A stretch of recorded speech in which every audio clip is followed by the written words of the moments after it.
live, it's muted at the moment, so um, yeah, nobody's gonna hear anything at the moment.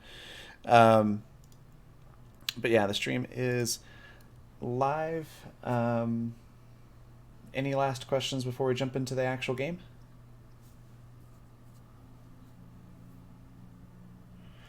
Yeah, what about Magic?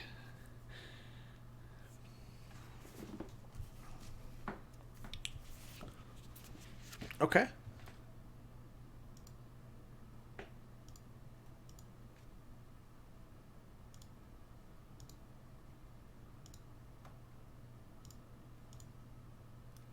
Okay. All you really need is a weapon. What kind of? Oh, you're going with pretty much focusing on magic, right? Okay. So I would just go with a wand or a staff, and then I would grab light, medium, or heavy armor, and then just don't worry about the money.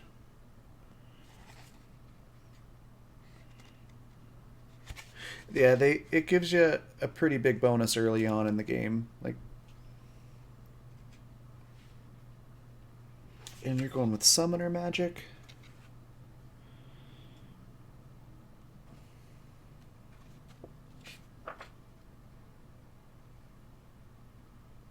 Some what was that? Oh yeah, yeah, go for it. Some of this is going to be a little bit of a recap for you, Em.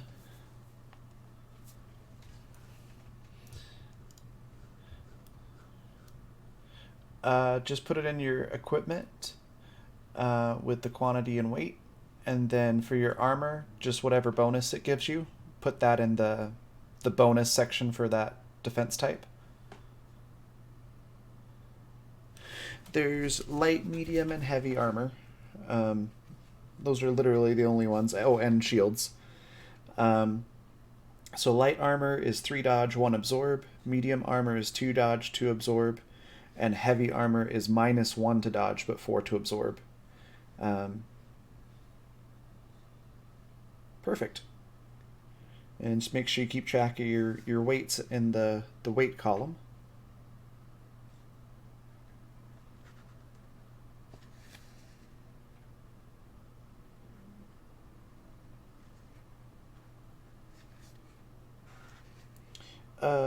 Did you go with the wand or the staff? 5 pounds.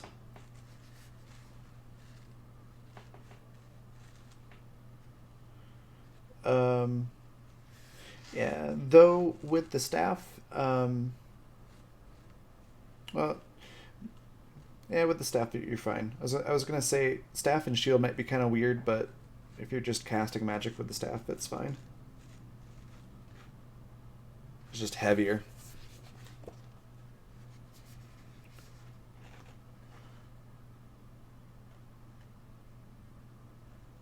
Yeah, so you can block or deflect a little bit better. Okay. Um. All right.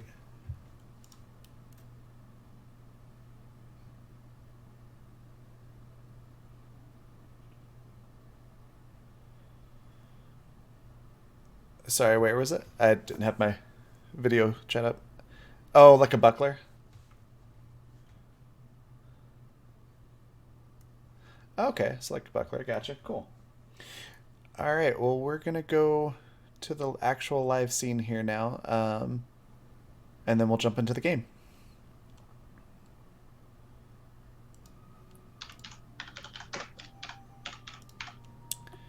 There we go. All right, awesome. So, welcome everybody that's just joining in. We're going to get started with another episode of Badlands. We've got a familiar voice and now a face to go with it, with Emmer Best here, and then we've got Potato with us as well. Um, so let's start with, since you're a returning player but new character here, Em, tell us a little bit about you, what you do, and a little bit about your character. So, I am a mom and wife and trying to become a translator for Japanese. Very cool. And my character is Garguk. the goblin that wants to be a cafe chef. That's the very pretty pink apron. Okay. And he's just looking for a place to to get a job, I guess. All right. Awesome. And Potato, tell us a little bit about your character and yourself and what you do. I don't know about myself, but my character is Alinea, and she's a druid. She just wants to.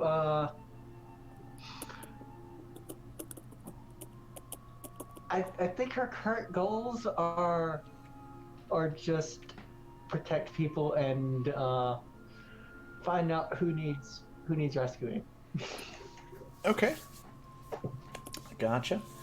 All right. That sounds great. Let's jump right in. To give you a little bit of background on the world, you're in what's left of North America. So,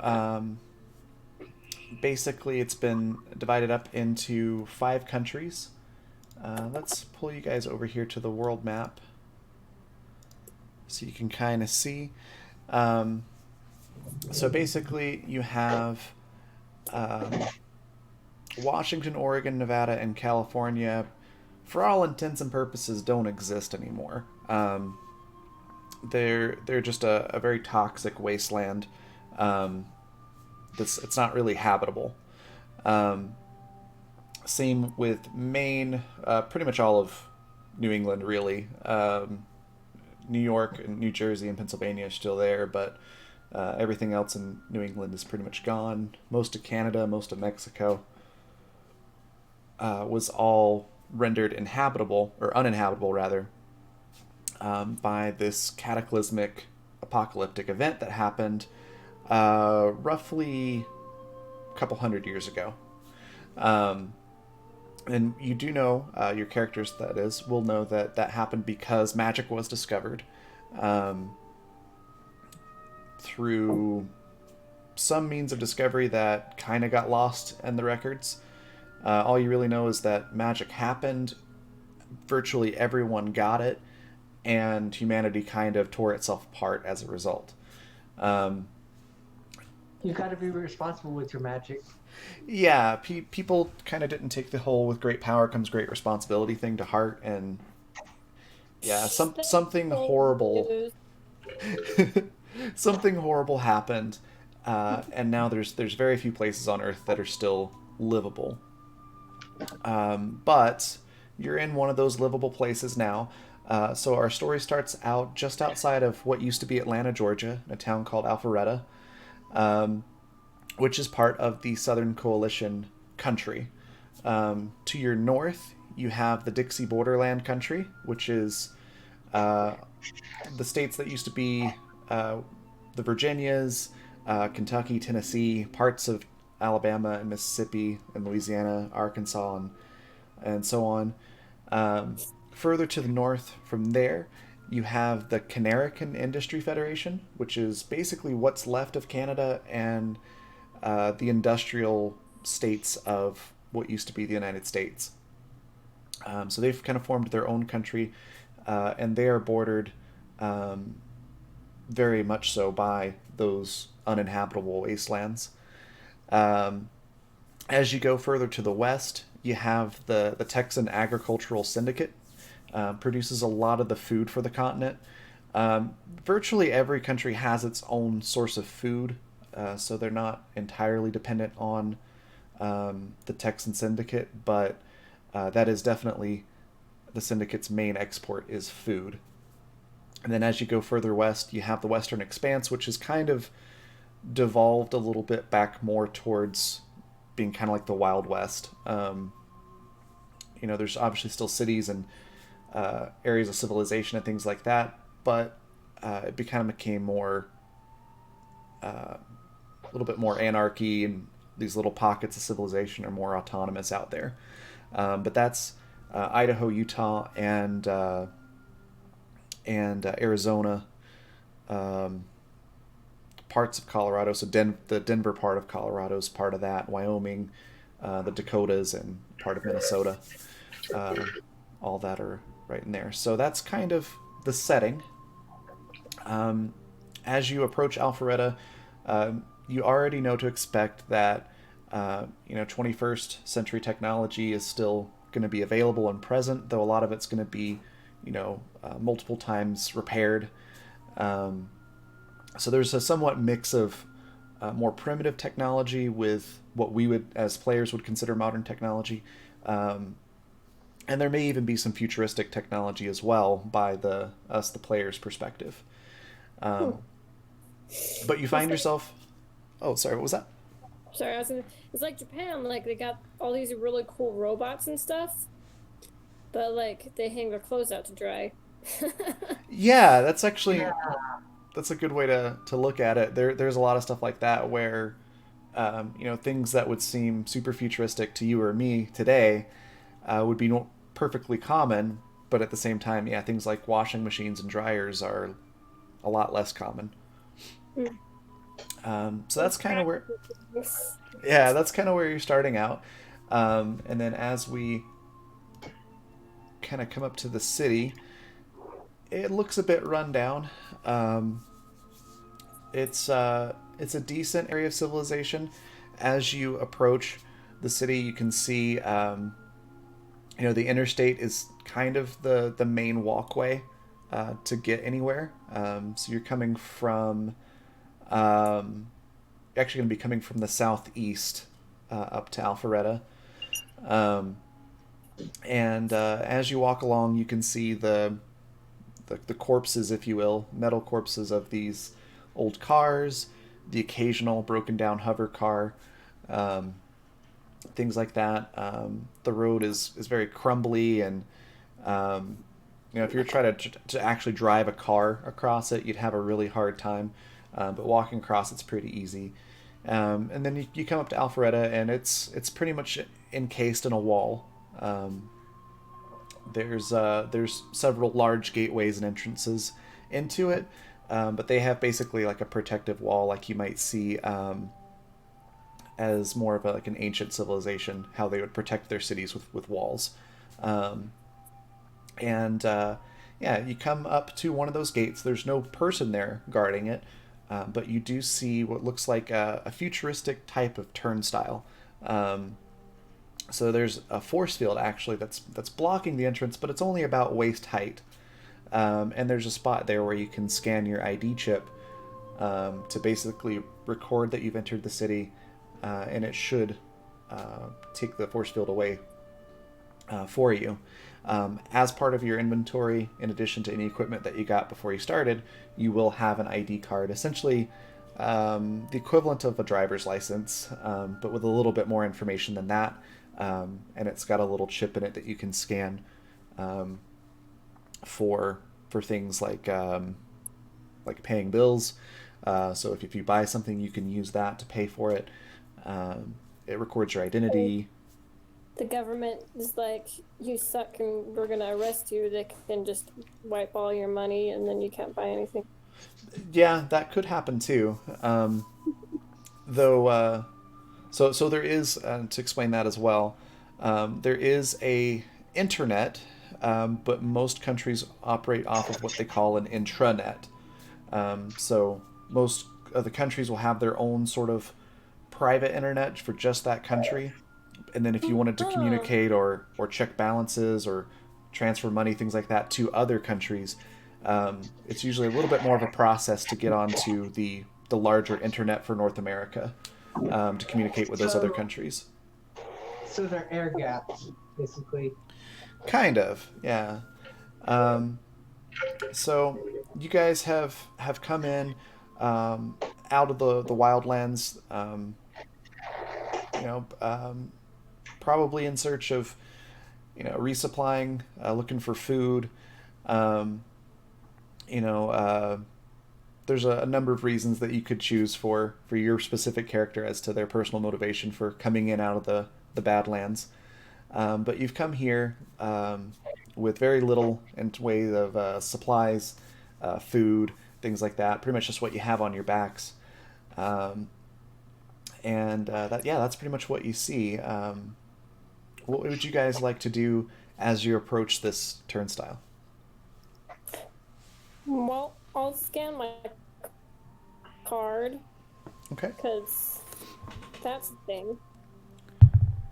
All right. As you scan your card, the machine kind of sparks a couple of seconds and makes a noise, and nothing happens.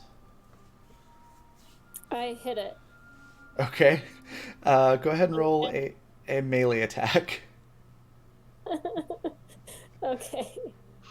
Let's see. Melee was just strength. Yeah, so it'll be your physical attribute plus if you have any training points into single or double melee attacks if you want to.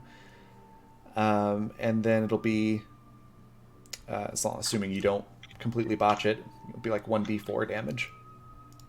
Okay. So physical is a 2. So I just do a D. Just do a 2?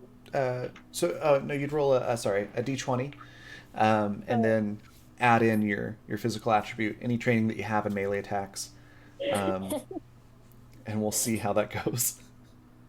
I got a 1. Oh no! All right, let me see how bad that crit fail is. Well, angry goblin, he probably gets electrocuted. So you had a crit fail, but luckily it wasn't too bad. So you go to punch the center console of it, and it's basically like punching a brick wall. You take 3 damage, Oh no.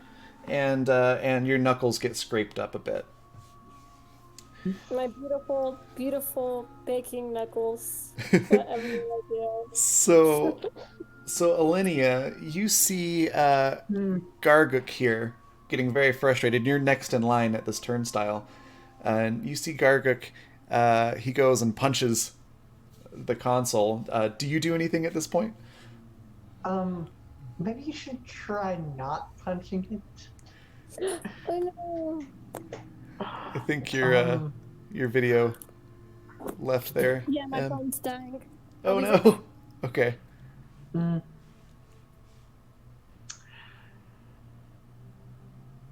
So Eleni is going to try her card Okay. and see if that works any better. So while Garguk is nursing his hand, you walk up to it, put your card at the little scanner, and you hear a badoop, and a little very high pitched electronic voice says, "Welcome to Alpharetta. Enjoy your stay." And the force field retracts, allowing you to walk through. Would it allow Garkuk as well? Well, let's see. Are you going to go ahead and step through first, or are you waiting for Garguk? I would motion after you. Okay. So, hopefully Em will be back here quickly. Hey, I see something. Nope. It's just split your, it split your screen. Yeah, I can see. So Em's having some issues with her camera. The phone. Hopefully we'll get her back here real quick. So in the interest of not having awkward pauses, I'm just going to say that Garguk would most likely accept your generous offer to go first. And as soon as Garguk steps through, the force field slams back into place before you can walk through. So it's only enough time for one person to slip through. I'm going to scan my card again. Okay. So, let's see. All right. So you go to scan your card again, and more sparks erupt out of this thing, more so than before. You hear like this very distorted, garbly voice, and and then it just kind of powers down, and there's smoke coming out of it. And the force fields have on both sides have completely gone away. Well, I believe it's my lucky day. True. All right. As you walk through, go ahead and roll sight for me. Let's see. Sight would be not good. So D20 plus 2, right? Yeah.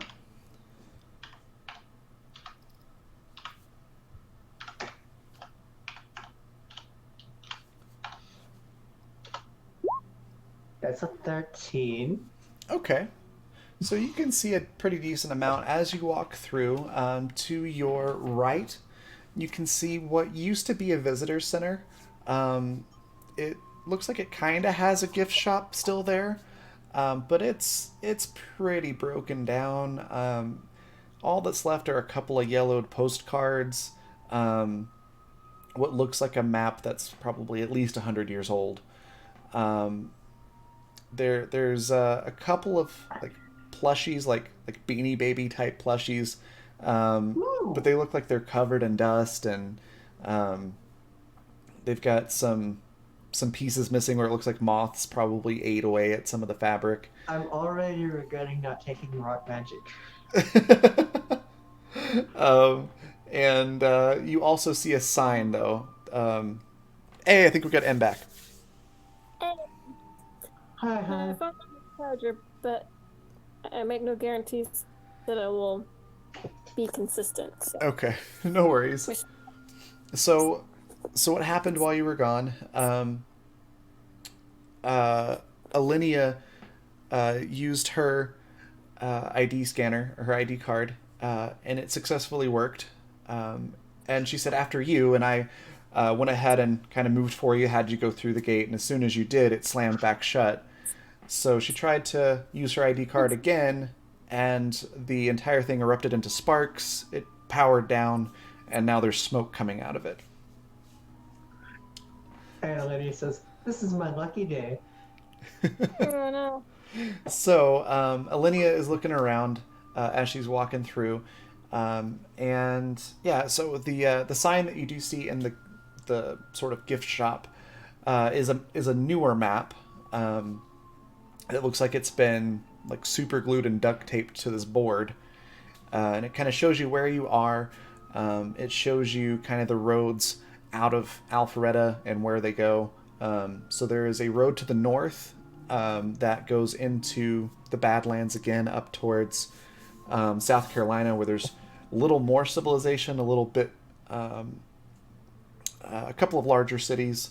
That path will take you to Augusta and then Columbia, where there's likely to be, like I said, larger civilizations, larger societies, more technology, that kind of thing, and the capital for this country.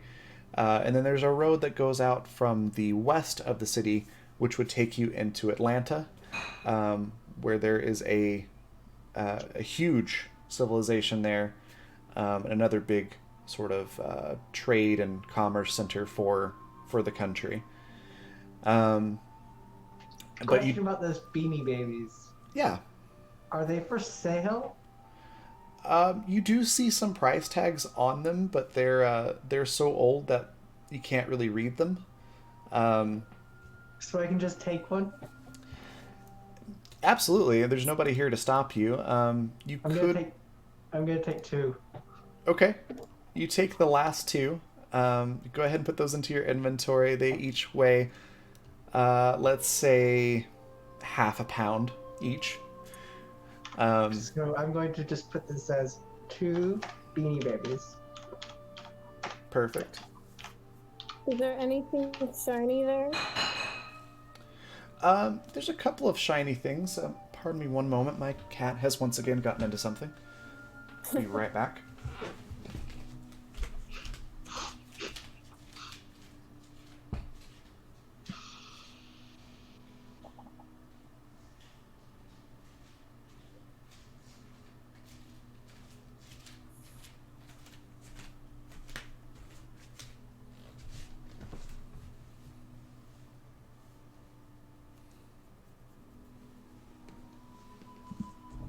Hi, cat.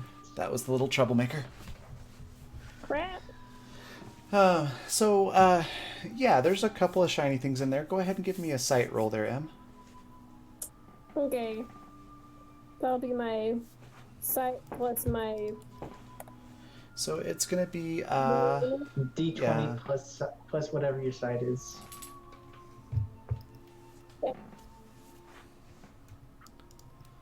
Man, I am just rolling so high today, guys. Let me tell you. what did you get? A total of 7. 7. So you see something shiny. You go to pick it up because it looks very much so like an old coin. As you reach down and pick it up, you find that it was actually a shell casing from a bullet. Looks kind of old, but it's metal, but it's pretty much worthless. Well, I'll pocket it. I mean, shiny's a shiny. It's a shiny. All right. Yeah. I'll Um, go on and take that. okay. So, Alinea, as you continue looking around, to your left you see looks like a very old diner, but it also looks like it's very um, popular. You see several people in there eating and ordering. You can see through the windows into it. So the building looks a little rundown, but the inside looks like it's a pretty decent place to eat.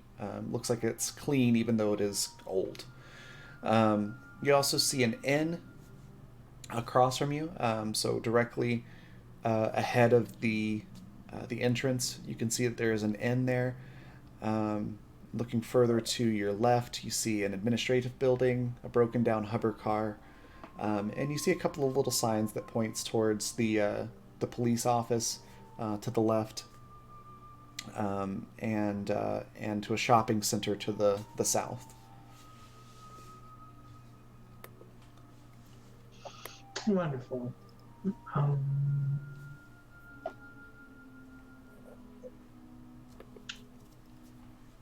I'm feeling kind of hungry, I think. Or Lydia would be, so Okay. let's go with the diner. All right. You start heading towards the diner, and Garguk, you also spot the diner, though you didn't quite make out as many details as Alinea did. But you see this, naturalist-looking person that you've been traveling with for a while go into the diner. Are you going to follow, or are you going to look around somewhere else? I'm pretty skeptical of the diner's quality of food. All right. Yeah, it's. I mean, how great can a diner be? You know, the greasy spoon diner. Cafes are where it's at. Let me tell you. Okay. Do you say this out loud? No, but he's gonna like shake his head and just like look disapprovingly at the diner and take a stroll through town. Okay. Okay, seeing this, Lydia would follow you. Okay. So you're both gonna move more into the center of town. So as you do, Friend, are you hungry? Are we going? Do you want to eat?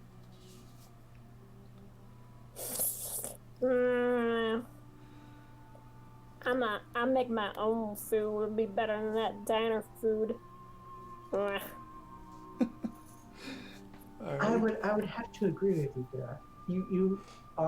You so far have made excellent food. Why, thank you. And I do like a little fancy bow thing. I'm like, thank you very much for your kind words. I do try. Both of you guys do me a favor and do a smell roll. I think that might have been the one thing that I did not actually. Oh wait, no. I put in some points to smell. Okay. I got a 15. All right. I just hope that I actually get some above a 10 now. I got a nat 20. Yes. Nice. Okay. Yes. So we'll start with the 15. Um, so with the 15, what you can smell, you get the distinct smell of fried chicken coming from the diner. So a lot of fried chicken, some other kind of fried food that you can't quite make out. Um, but it smells pretty good, and it's coming from the direction of the diner. But it's definitely greasy food. Um, so it smells delicious, but also Olivia's gonna turn probably to fattening. Gargook and be like, I think you were right about the diner. um, and that's pretty much all you can smell because you're standing right next to the building and it's very overpowering. Gargook, however, can smell all of that, um, but you also get this whiff of pastry baking. Something you can't quite make out from this distance, the specific type of dish it is. Um, but if you were a betting person, you would probably be willing to put a lot of money on some kind of scone, or maybe even a fancy kind of biscuit. And it's coming from the general direction of the inn, which is more in the center of town, um, directly across from the diner, actually. All right. Well, this is a cause for investigation. Any person that makes pastries, we must assess their adequacy. All right, Off I go. all right, and the smell is coming from this direction on the Oh, map that here. one? Yeah. Wrong way. No worries. So as you walk up to I the can do inn, uh, you look around, and like most of the town, the building looks very old. It doesn't look like it's seedy or just like a cheap hotel kind of a deal. But the building does look like it's been damaged and then repaired and then kind of been run down and then again repaired. So a lot of the paint doesn't quite match. There's definitely signs where holes in the wall or damage to the walls has been patched up and then painted over again. So it just looks old, but it does look pretty clean and decently nice considering the rest of the surroundings. Um, so as you walk up, it just says the Alpharetta Motel, and there are two very heavy looking, um, rather expensive looking actually doors. Um, if you want, you can roll naturalist as you inspect the Yes, doors because they do stand out a bit. that's going to be, yes. That's a 22. Oh wow! So Alinea, you can tell that these are mahogany doors, and they look um far fancier than the rest of the building. They look almost newer. However, with your 22 naturalist roll, you can tell that they're not actually newer than the rest of the building. They're just of such a high quality wood that they've held up much better than the surrounding building. Um, so you're able to tell that they're probably the original doors to the hotel back when it was really fancy and nice. You're gonna see Olivia fawn over the doors and be like, "This is really high quality wood. I wonder where they got it." Okay. Yeah. Clearly, the original doors to this place. Garguk is, he don't care about no door. He wants that pastry. He's like, fine. He just like slams the door open. He's like, where is it? He All just right. like So step in. so Garguk, you push the door and you have a moment where you're like, you almost wonder if it's locked or stuck or something, and then you realize it's a really heavy door, but you're able to push through without any problem. It just takes you kind of a second to realize you got to put a little more muscle into it. And Which, of course, I pretend I was gonna do the whole time. All right. Um, So let's see. Let me actually have you roll a. Let's do a blend in roll for that one to kind of play it off like oh, yeah, I meant to do that. Alright.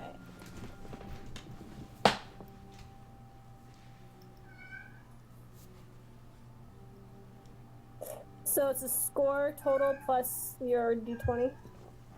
Correct. Okay, so then I got an 11. Okay. So you kind of play it off like, oh, I meant to do that. But it's not the best playing it off. So you kind of stumble a little bit as the door finally, kind of gives way to the open. But you do a decently good job of playing off like that's no big deal. Right, I'm just awkward. It's fine. This is just what happened. I wasn't trying to push it open. It's just I'm an awkward door pusher. Is all. It's it's okay. Yes, that's perfectly fine, my friend. All right. All right. As you walk in, you guys see very lush, surprisingly thick purple carpet. It doesn't even quite match the rest of the surroundings. You notice it looks newer. It's not worn down. You can kind of tell where the walking paths are for most people, but it's not that compressed where people have walked. It's just barely enough to tell okay, yeah, people probably walk this way and that way, or go across this path or that path more. But the carpet definitely looks much newer than the rest of the building. So as you walk in, it's very comfortable and very plush. So a very big contrast to the the hard ground and the asphalt and the concrete that you've been walking on from the Badlands into the city. So there's a sense of luxury to it. You notice several doors that go to different hotel rooms, and in the middle, right about here, you see a that same mahogany type wood, like a little, not quite a desk, but like a little podium, and there's a rather attractive young lady standing behind it, who says welcome and asks if you would like a room. Young ladies, what air. Gargag is gonna come up and aggressively put his fist on the counter. He's pretty short though, so I imagine that he's just like, it takes, he has to like lift up his hand to put it onto the counter. Reaching up. Okay. But I smell baked goods. You can see his nose flaring, and he's looking around with his beady little eyes, where is it? All right.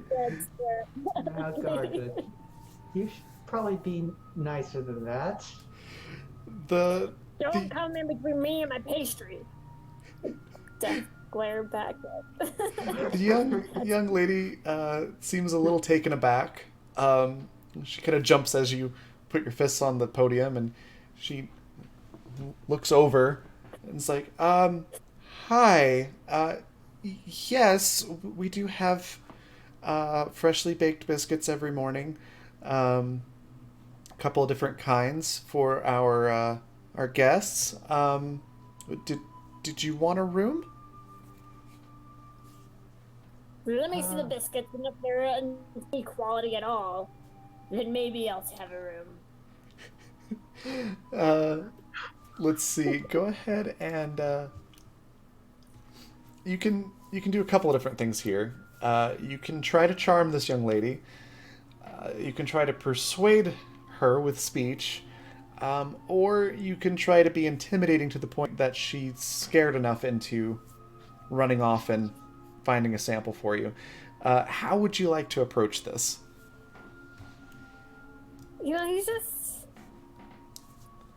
He's not very good at people. Never would have guessed. So he's not thinking about this too hard. So I'm just gonna be with like scariness because goblins are kind of ugly, and he's got really sharp, pointy teeth. So we'll go with intimidate, I guess. Okay. Give me a might roll to make yourself seem more physically intimidating and I guess grouchy in this instance. Okay. So that's physical, and would that be it?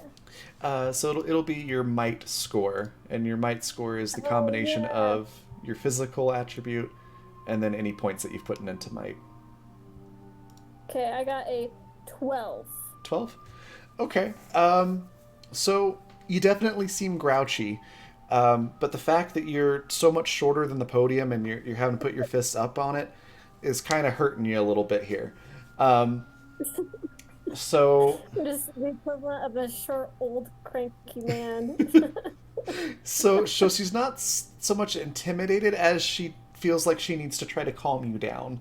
And so she starts doing the customer service voice and says, "Oh, I'm so sorry. I bet you guys have been out on the trail. You're probably really tired, probably really hungry. I'm so sorry, but we can't really offer any samples or anything like that. I can't let you into the eating room without having a room here. It's for guests only. But we have really nice beds, and I'm sure you want to probably clean up and take a load off after being out on the trail." All right. He just like shoves his hand down his pocket and jingles his coins and slams them on the counter. They're fine. Have it your way. Just slides them out. Where are the big guns? All right. How many coins did you put on the podium? I put like, I don't know. Let's see. I'm trying to remember how much you guys start with. Well, 150. 150. Okay, yeah. So you both probably have about 100 after buying your starting gear and everything. Oh, I got so many things. So yeah, you have a decent amount of money, but just not a lot in the way of supplies. So I'm sorry. How many did you say? Let's say like 6. Okay. So you slam 6 down on the counter, and she looks at the coins and goes, "Oh wow, yeah, that's actually enough for the whole weekend. Let me just grab you your key card." So she reaches under the podium, kind of flips through a list and goes, "Yeah, room 1. Here we go." And she pulls out a key card and hands it to you. And it looks a lot like your ID card. It's like a driver's license looking thing that's made out of plastic, and it has a little gold chip in it. Would that be a room for both of us, or just my friend here? So she kind of looks at you and goes, "Oh, I didn't realize you two are together. Well, they're really only single rooms, but that one does have a full size bed. You two could probably fit on the same bed if you wanted to." No. No. Let me just by glaring stares on my end as well. Let me just get my own then. She looks a little embarrassed and goes, "I'm sorry, I didn't mean to assume. I got dry Arlenia later. puts down 3 gold as well. Okay." Says, "Okay, yeah, this will be enough for Was it 6 or 3? It was 6. It's just like that would be enough for like a night and a half." Yeah. Yeah, I'll put down 6 then. Because she goes, "Okay, all right. Well, you'll be in room 2," and she hands you another card. And the rooms are right behind her. So here's room 1 here, and room 2. Wonderful. Right here. So they're directly behind her. They look like they don't really border any other rooms, since there's a hallway that goes between them. So they should be actually relatively quiet. You won't be able to hear each other talking or whatever that you decide to do in the rooms. So she gives you the quick rundown of the amenities. She's like, there's a washroom with a shower and everything on the far right side of the building as you're facing the front door. And each room comes with a bed, a dresser, a chair to sit in, and we do have vid screens that are built into the walls with free intranet access. If you do need to access the internet, then it's just an extra money per day for basically a 24-hour access. She said it can be a little spotty sometimes, so if you do need to access that, I usually recommend make sure you've got 30 minutes to an hour to wait for the connection to go through. So if you do plan on doing that, just kind of give yourself that leeway of time so it'll connect. But you've got full access there. And then our dining room is to the, she points to her right, but it's to the left as you're facing the front door. And that's where the biscuits are. They just got done baking those. They came out of the oven, I think, about 30 minutes ago. Now, I have a question, because my friend here likes to cook. Can we make our own food as well? She kind of pauses for a second, like, nobody's ever asked me that before. She kind of scratches the top of her head a little bit, and it's like, well, we don't really have any spot like that in the rooms, but our chef, I'm sure, could use a hand. If you really want to cook, I'm sure he probably wouldn't mind letting you back there to prepare a couple of meals. He'll probably just ask you to help him out so that you're not in the way. Garguk strokes his shoulders with his long fingers like, we shall see. First, pastries. And so he swipes his card and marches over to the dining hall. All right. And Alinea follows not right after, but Wasn't the last? just a little bit after, to make sure there's no... Okay. So Garguk, give me a smell check, and then Alinea, give me a quick sight check. And then the dining room's right here. Oh, okay. I got a 21 for smell. Okay. I got an 8 Not enough for sight. All right. So with the 21, you can smell these really well now. That mattered. So you can smell that these are definitely fresh baked, super, super fluffy, buttery, flaky, melt apart buttermilk biscuits. I love how Garguk's smell checks are always... They're on point. Right? Yeah. They're on point. You know what Garguk's looking right. So you know with what Garguk's that priorities are. with that check, you're even able to tell, like, this is probably the type of butter that they used, the ratio of buttermilk to the other wet ingredients in the buttermilk. Like, with your bakery knowledge and that smell, you're able to tell a lot about these biscuits, and you can tell they're extremely well made. They're probably delicious. So as you walk in, you look around, you see the biscuits, and there's a ton of them on a platter. There's also a little dish of sausage gravy next to them, and a tray with a small amount of like sausage links on it. The amount of sausage to biscuits seems very, very small. Not a lot of. That's okay. Biscuits are what matter the most, obviously. But you do notice that seems kind of odd that there's so little sausage compared to the biscuits. But yeah, you're in pastry heaven here with all that. With Alinea, with your 8, something does happen behind you, but you are completely oblivious. you're kind of distracted by the biscuit smell. You can hear your stomach starting to rumble. And Yes, so and I want a croissant, not a biscuit. you can ask her about that if you'd like. Yes, I would have asked her already, before. Like Gargant would have run into the dining room, but I would have asked what they have in the dining room Okay. before I left. Okay, so before you leave, then she basically describes what I just did. Just the biscuits, the gravy, and the sausage that are in there. So no pastries. She's like, well, there's the biscuits.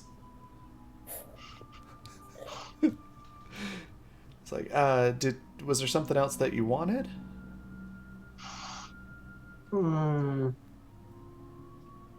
Do you know what a croissant is? She's like, well, sure, I know what a croissant is. I'm not stupid. She said, but usually Do you don't have those? not too many around here. If you head down to Louisiana, that's usually where you'll find more foods like that. It's kind of hard to get them imported here before they go stale, so we usually don't have too many of that kind of thing here. And they're so time consuming to make that it's just not worth it for us to make them here from scratch.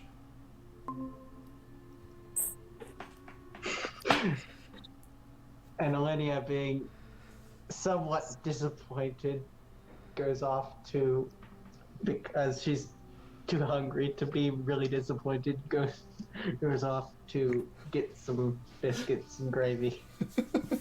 All right. So both of you make it into the dining room. You get your food, and there's definitely plenty to fill you up. About the time that you finish. Avoiding all meat. Okay, so you're pretty much just limited to the biscuits themselves because the sauce or the gravy even has bits of sausage in it.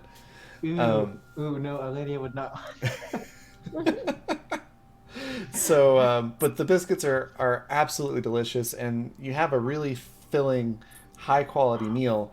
So you actually get go ahead and add 2 temporary hit points. Did I just heal from my knuckle thing? It won't actually heal your current HP, but you'll have 2 temporary HP for the day. So they'll be there for 24 hours or until you take 2 or more damage, Gotcha. whichever comes first. Would I, having a 7 in medicine, be able to do something about those knuckles? Yeah, you could probably patch those up. You'll probably have a simple first aid kit, something like that on you.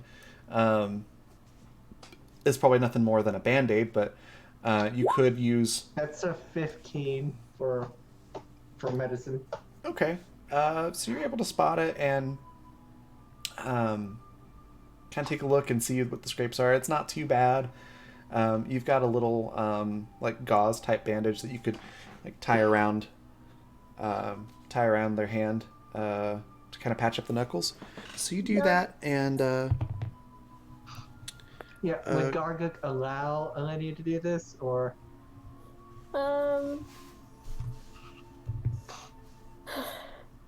He'd probably very rudely snatch the bandages from Lydia and do it himself. all right. Okay, so you would roll medicine, not me. I got a nat 20, so I mean. Oh well, then yeah, Yeah. you're back at full health. Yeah. Okay. Anyways, he's I do want to paint the picture of him eating these. He's Okay. because it's quite a drastic change from going to this grouchy old man to like this highly dignified, like man of blue blood almost. Like sitting at the table, very proper, like properly cutting into this biscuit with the gravy on it and like chewing each morsel like for an extended period of time before swallowing and then moving on to the next. And it's taking him a while, and he's like, Olivia's thinking very about much it the opposite. She's just stuffing her face with biscuits. All right. He's like savage.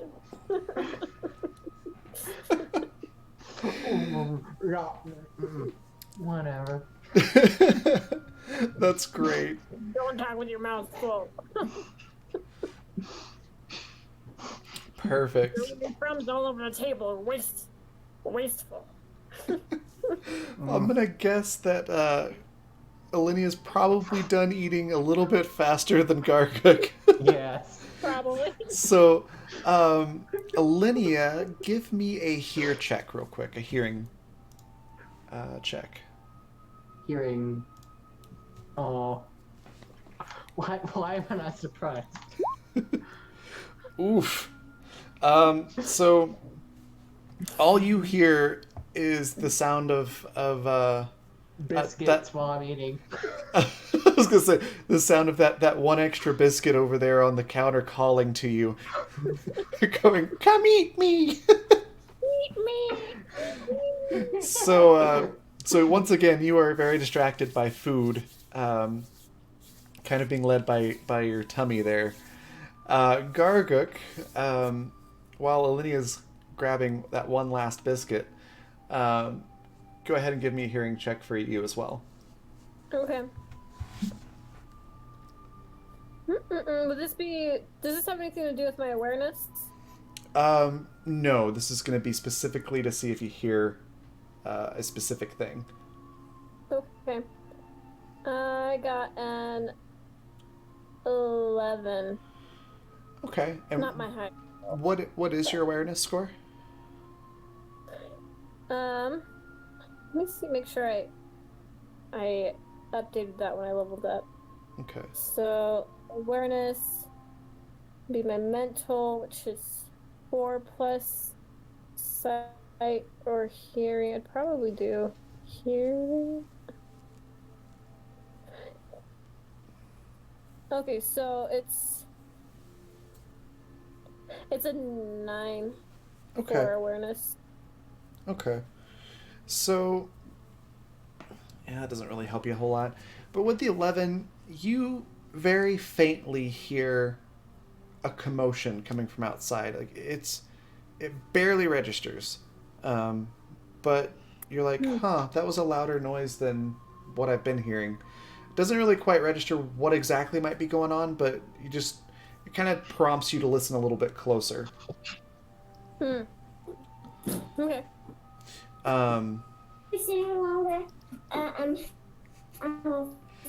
So, Alinia, you kind of get through your next biscuit again, and give me another hearing check just to see if you catch on. 14. Okay. So with 14, you also hear that sound of commotion coming from outside. It's very faint and it sounds far away, but you can tell that something is going on outside.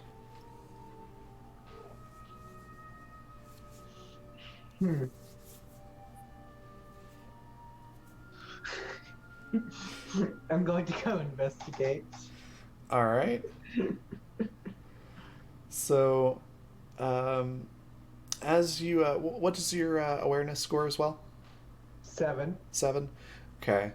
As you walk out and pass by the counter, you're vaguely aware. I mean, it's barely a conscious thought. It's almost subconscious, but you're vaguely aware that the girl behind the podium looks a little nervous. So not so much of a, like I said, a conscious thing, but you just sort of feel a little bit more uneasy as you get to the door to the hotel.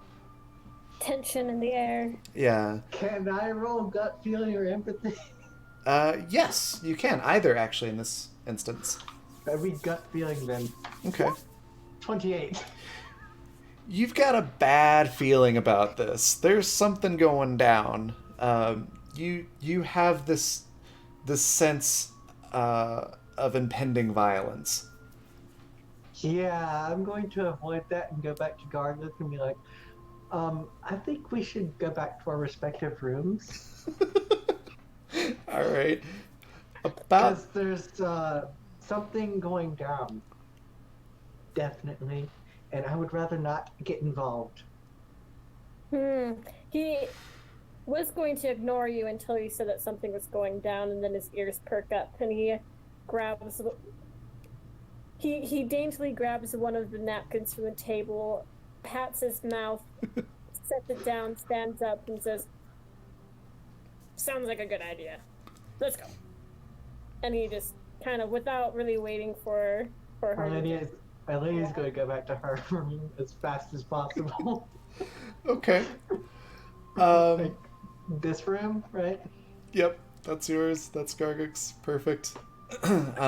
When you go in, you see pretty much what I described before, the amenities. You notice that the vid screen, it's like a giant flat screen TV, but it's like built into the wall, and it's super, super thin.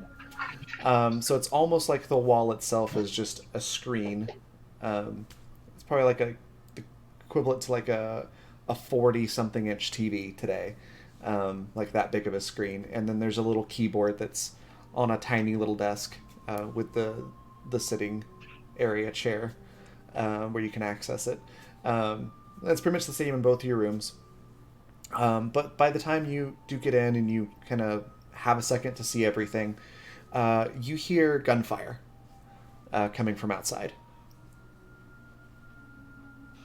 Yeah, nope. Alenia's just going to ignore that. Okay.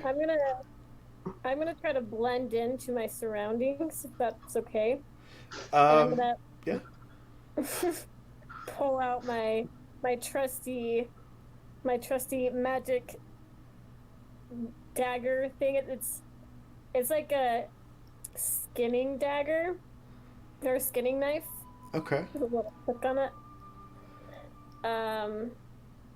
Let's see. So I roll for.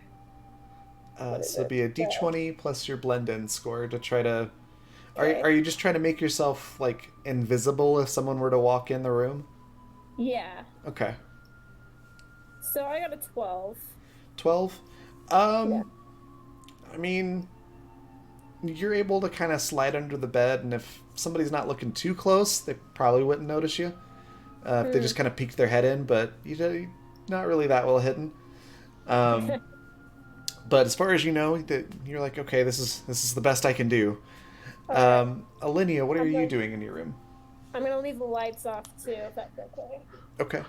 Yeah, I'm going to have the lights off, and I'm going to be under the covers with the with the pillow over my head. Okay. All right. So as you two are hiding in fear, you hear more gunshots. You hear a scream. After a few minutes, you hear the shattering of glass. As you continue to cower in your respective rooms, you hear a police whistle. So that's everything that's transpired so far. Just checking, are you going to continue to stay hidden in your rooms, or? Yes. Okay. So, yeah, you hear gunfire back and forth, more police whistles. You hear an "Oh God, why?" Coming from the direction of the diner, and then after a while, things get eerily quiet. Can I roll to hear better what's happening in the diner? Sure, you can roll hearing. Okay. Can I roll gut feeling again? Sure. That's 23. Your gut's telling you that you're pretty sure somebody just died. I rolled an 18. So with an 18, you just hear very faint, quiet sobbing coming from outside your room. Little pussies. Says the person literally hiding under their bed. I'm not hiding because I don't want nothing to do with this. I'm Not my going to roll. I'm going to roll. Wait, do I hear this at all? Um, Oh, no, I have the pillow in my hand. yeah, you everything is muffled to you, so you heard the loud screaming, but you're not. Yeah, you can't hear the crying. So, knowing that someone just died, I'm going to put the pillow under my head now and just get up and peek out the door. Okay, as you get up and kind of peel the door back a little bit, poke your head. You see the girl from earlier, like hugging her knees to her chest behind the podium, and she's just kind of crying quietly. That's all you hear. Hello. I didn't get your name earlier. She just kind of looks over at you, just like, are you seriously doing this right now? No. What? No. What? What? What? She's like, this kind of isn't the best time for introductions. Oh.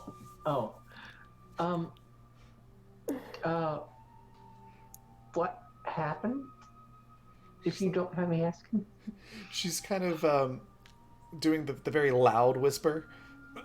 She's like, I don't know. I heard shooting, and the police were out there, and I'm pretty sure somebody died, and I'm too scared to get out from behind this thing. I don't know if they're gone or what's happening.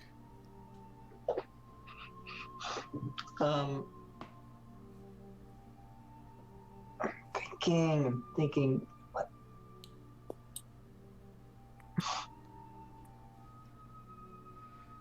Can I roll empathy Yes. to cover her? That's a 13. So you're trying to empathize with her. You sort of have that instant connection and bond that you're both terrified and hiding. And she feels slightly more comforted. She's not crying. She's sniffling now instead of crying. But she's still hunkered down behind the podium. I'm going to pull out a tissue and give it to her. All right.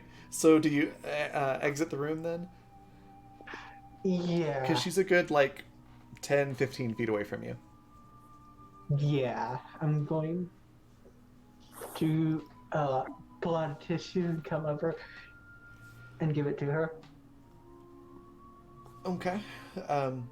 So she says thank you and takes the tissue and wipes her eyes and then, blows her nose. Kind of sniffles and looks down at it. And it's kind of soggy tissue now. She's like, thanks. And she just kind of drops was a very it convincing note, though.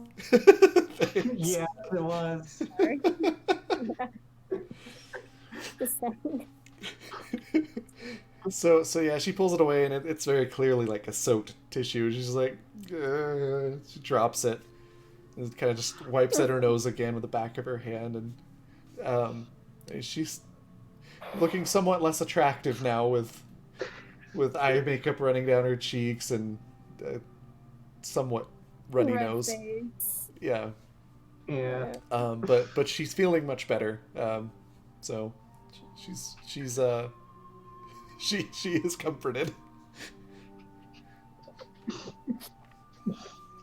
At this point, can Garguk determine that the danger is over, do you think?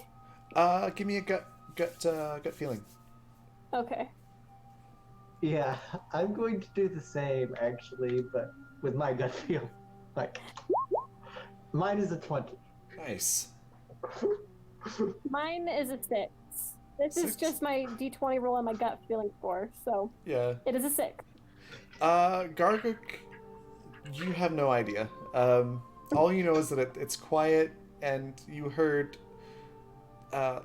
loud whispers outside the door and sniffling. Not enough to make out the words, but you can just tell people were talking. And it's just quiet. Alinea,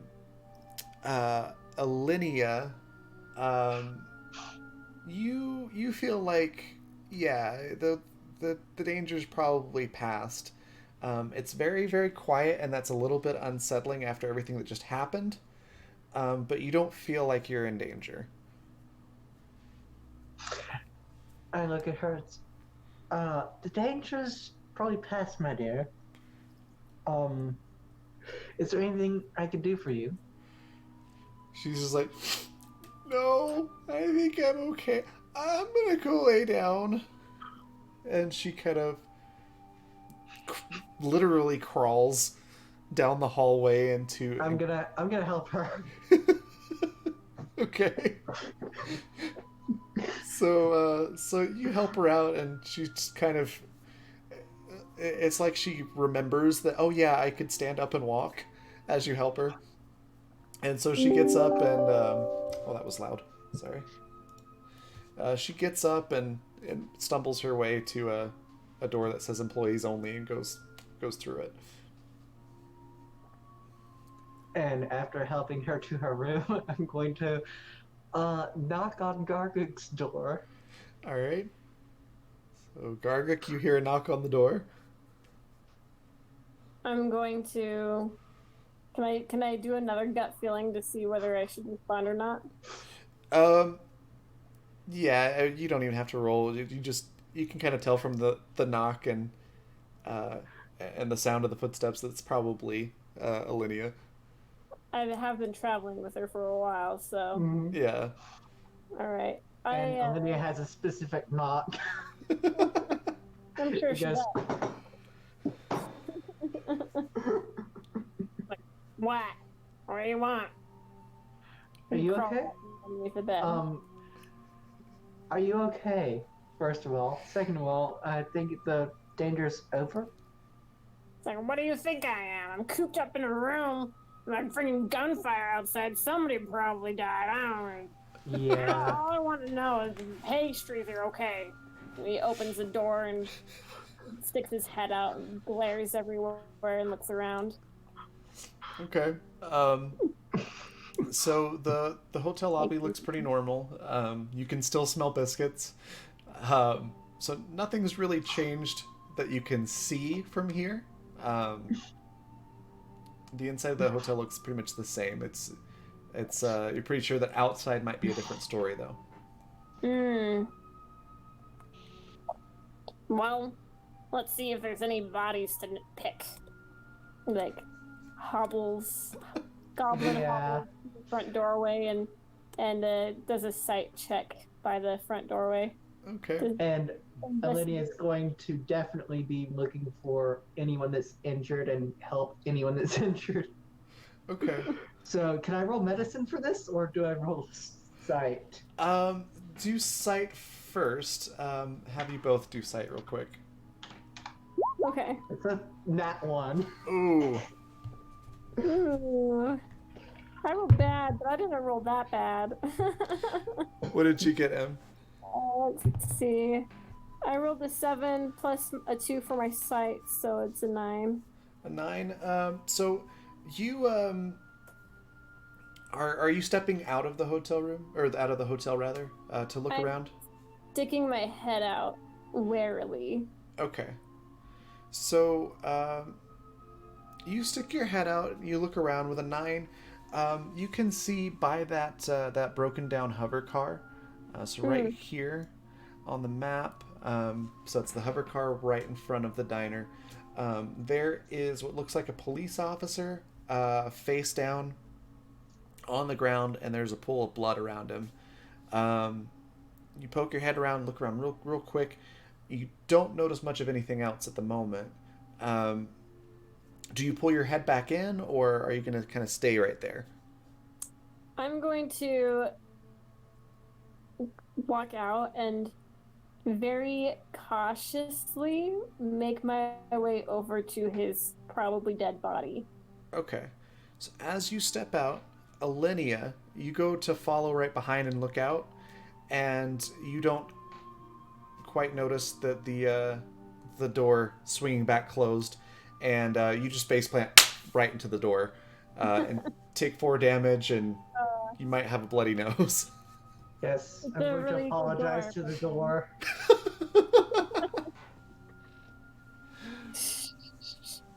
Alright, I'm gonna walk, hobble to the dead body Okay. and check its pockets. All right. Go ahead and do. Let's see. What should I have you do for looting the body? Yeah. Let's just do. Let's just do sight. Okay. So I got an 11. Okay. You find that he most certainly is dead. You find a badge on him, a gun, with it's got 8 bullets in it. It's a pistol. You also find handcuffs, and let's see if you find anything else with that roll. Yeah, he's also got a pretty decent utility belt that you're able to slip off of him that kind of holds all that stuff. Alright, well then, sounds like the easiest plan is just to take his belt so that I don't have to grab everything individually. Okay. And, And once Garguk is done doing this, Alinea saying none of this will open the door. All right. So Garguk, I'm go ahead. Go ahead. I'm gonna try to conceal that I've taken these things Okay. and hurry back to my hotel room.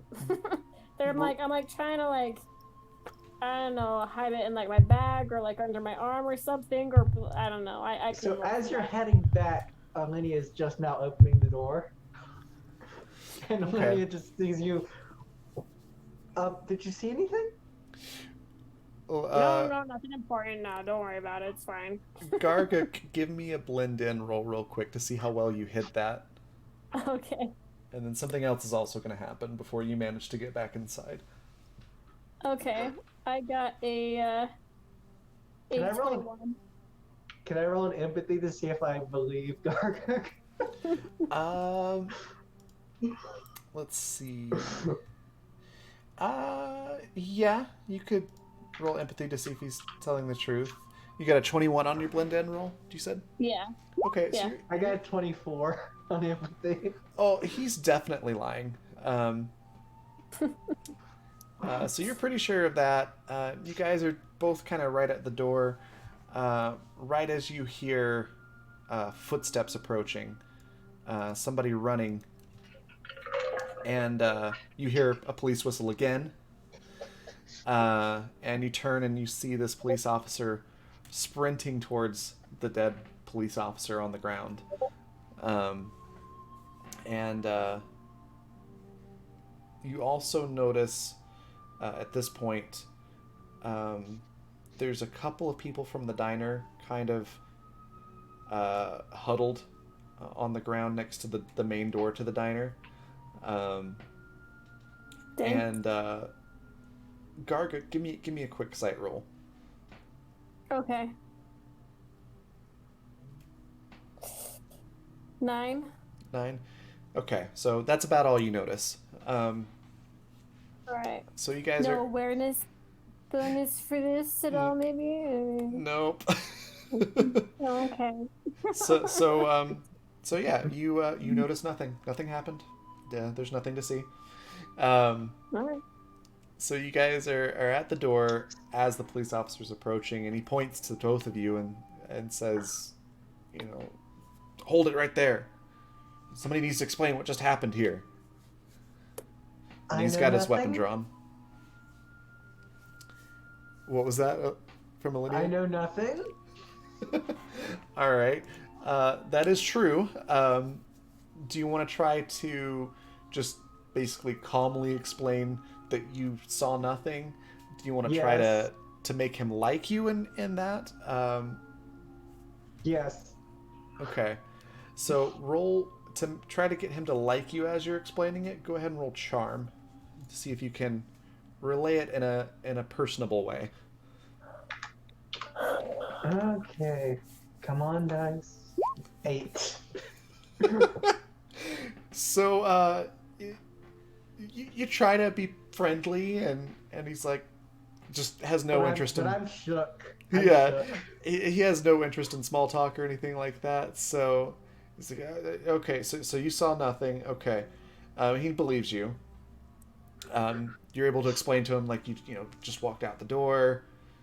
You know you're just getting on the scene as well, and he believes you. He turns to Garguk, and kind of squints his eyes at Garguk and seems a little suspicious of you right off the bat. And Well, says, I mean, "You, what did you see?" Goblin, I mean, can't really blame him. I'm Garguk's gonna be like, all right, I just got shot. I know. The police officer goes, "You were shot?" Or No, a man. And he just points over at the man. Look, his daddy's blood all over him. I can see that he's dead. What did you see? That's what I saw. I just told you. All right, well, who shot him? Where'd they go? How many were there? I don't know. I was in my room the whole time. I'm going back to my room. This is pointless. And he just like, I don't know what's going on. I don't care what's going on. I just want to go and eat my biscuits and go to bed. And he turns to start walking back to his into the thing. Give me a speech check. Okay. Let's see how well you are articulating this information. Each. It's not very good. It's a 8. 8. So he's not quite sure he believes your story. He's like, I'm gonna have to ask you to stay right there for the moment. And he goes over to the dead officer, notices the belt missing, and looks around and goes, "Oh, who took his stuff?" He looks at Garguk and, did you see somebody take his stuff? His belt's missing, his weapon. I can't even find Jensen's badge. Garguk is just like, he looks thoroughly annoyed, and he's just like, I already told you what I saw. Just gunshots, and I was in my bedroom. And that's it. Alright, so for that one, yeah, let's do another speech check. Why does he have to be a kleptomaniac? He got a 19 on his roll plus 2, so 21. 21. Let's see. Yeah, he actually believes you. Sweet. Says, all right, fine. You two are free to go. I'm gonna investigate this murder and find out what happened. And he mutters something about, I don't know how I'm gonna tell Carrot and his kids. Garguk, under his breath, is just like, well, that's too bad, but like in a really sarcastic, narcissistic way. Like he doesn't actually care at all about Carol and whoever's kids. And just my gosh. Hobbles quickly back to his room before the police officer can say anything. Okay. or thinks twice about anything. So, yeah, you head back to your room. Linnea is going to go back to her room, looking terribly, terribly sad. Okay. So you go back to the rooms. The rest of the day is pretty quiet. You do hear some commotion in the lobby. At one point, the police talking to the young lady that was behind the podium, and she was explaining what happened, from her limited knowledge. So you can kind of overhear bits and pieces of that conversation. Did I hear her name? Yes, it's Ellie. Say your name. When no one is around. Say, baby, I love you. So yeah, her name is Ellie. Wonderful. Yeah, she like I said, she's a pretty attractive young lady. She's got sort of a bob haircut, pretty straight hair. Kind of comes Pink down hair. by her her jawline, a little bit lower than her jawline. Dark hair, and slightly slightly darker skin. It's like a tan color, and brown eyes. Mm. Okay. So I left that part out of her initial description, but yeah, that's what she looks like. But yeah, you hear her talking, and then once that conversation's done with the police, the rest of the entire day is very uneventful. Now it's getting on to be about dinner time. Have you guys done anything in your rooms during that time, or just kind of resting? So I find a place to heal. I'm not heal. Hide the loot that I found. Okay. Give me a sight check for that to search around. Or would it Right. be nimbleness? I'm Nimbleness is going to be more if he finds a place. yeah. I got a 4. You Oh, you look around and you're like, how can there literally be no place I can put this? At this point, you're like, I'm pretty sure there was even a drawer, but for the life of me, I cannot find the handle for the drawer now. So you're just kind of stuck with this belt on your person. Oh man, I do not want this on my person. The best idea that you have at the moment is like, well, I could probably toss it under the bed. Lydia has a backpack. I know that for sure. Right. Well, I mean, I have a backpack too, so maybe I just decide to put it in my backpack Okay. and maybe jumble my backpack around a little bit so that it's kind of covered by my. Okay. Do a nimbleness check for that. It's sort of a sleight of hand type thing to get it into a spot where it's not easily seen or grabbed out of the bag. An 8. Mildly better. Man, I should just roll You- some legit dice. I feel like I'd have better luck. That's Yeah. why I rolled that. Yeah. Or roll 20. That's why I roll these. I hate roll 20s. Die roller too. Oh yeah, I'm using the Dungeons and Dragons dice roller thing. Oh, okay. I'll just use one of the what was it last time I counted? 30 D20s Yeah. are on my desk. That's a lot. I am using the Die Hard dice, Fey Queen Mythica set. Yes, I noticed that. Oh. I'm actually they are not a sponsor of the channel, but they are super nice people that I got to meet for a little bit recently, and they just gifted me a set, and so I've been promoting them like crazy because they're just super nice people, Yes. That and the sounds- dice are amazing. Yes. Yes, I've seen their dice. They are. So Alright. yeah, basically, No. you pull out like a shirt and put the belt in there, and then put the shirt back on top. That's about the equivalent of what you did with your backpack. Fair enough. Okay. So Well- it'll pass a cursory glance. Sounds good. But yeah, it's about dinner time. It's not quite night, so it's still light outside, but the sun's starting to set, and you can kind of see that through the limited windows in the motel. So it being about dinner time, Eleni is going to begrudgingly go over to the diner Okay. and see what they have there. So as you go outside, you can see that the body has been removed.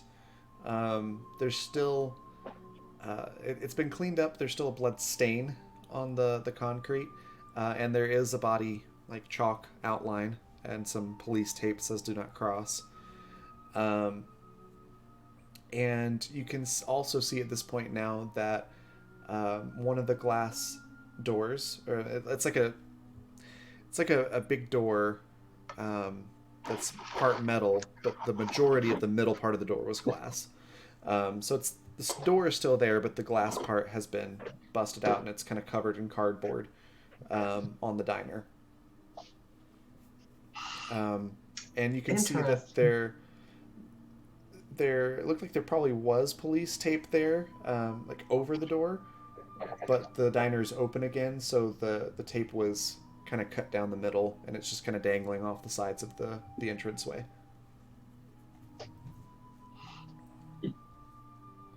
As I'm walking to there, do I see anything other than what you described?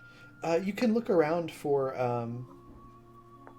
more information. That's just kind of what your passive awareness gives you. Let's see, that is a 6 plus 2 would be 8. So you don't get anything more than what you've already seen. Okay. As I go into the diner, I'm going to ask, first of all, if anyone saw anything. Second of all, what's the menu? Okay. So as you go in, there's an older lady. She's got like some of her hair is blonde, some of it's gray. So it's a mix of blonde and gray hair. She's wearing like a pink, like your classic diner uniform. It looks a little bit threadbare in spots, and you can tell it's got a couple of patches, but they were well done. So like the patches are on the inside of the clothing, so it matches pretty well. But she looks a little bit shaken still.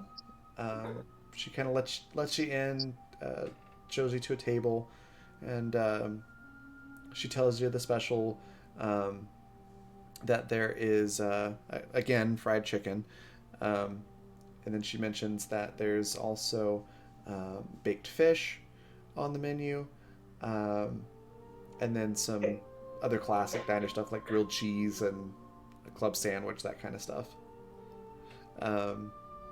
Yes, I'll have grilled cheese, as long as there's no meat on the grilled cheese. She just kind of looks at you and goes, "Oh, you're one of them vegetarian people, aren't you?" Yes. She's like, "Yeah, there's no meat on the grilled cheese." So she quickly writes that down on a pad of paper. She says, "Okay, grilled cheese. Anything else?" Do you have any tea? She kind of looks at you like, why would you ask such a silly question? She's like, this is Georgia. Of course we've got tea.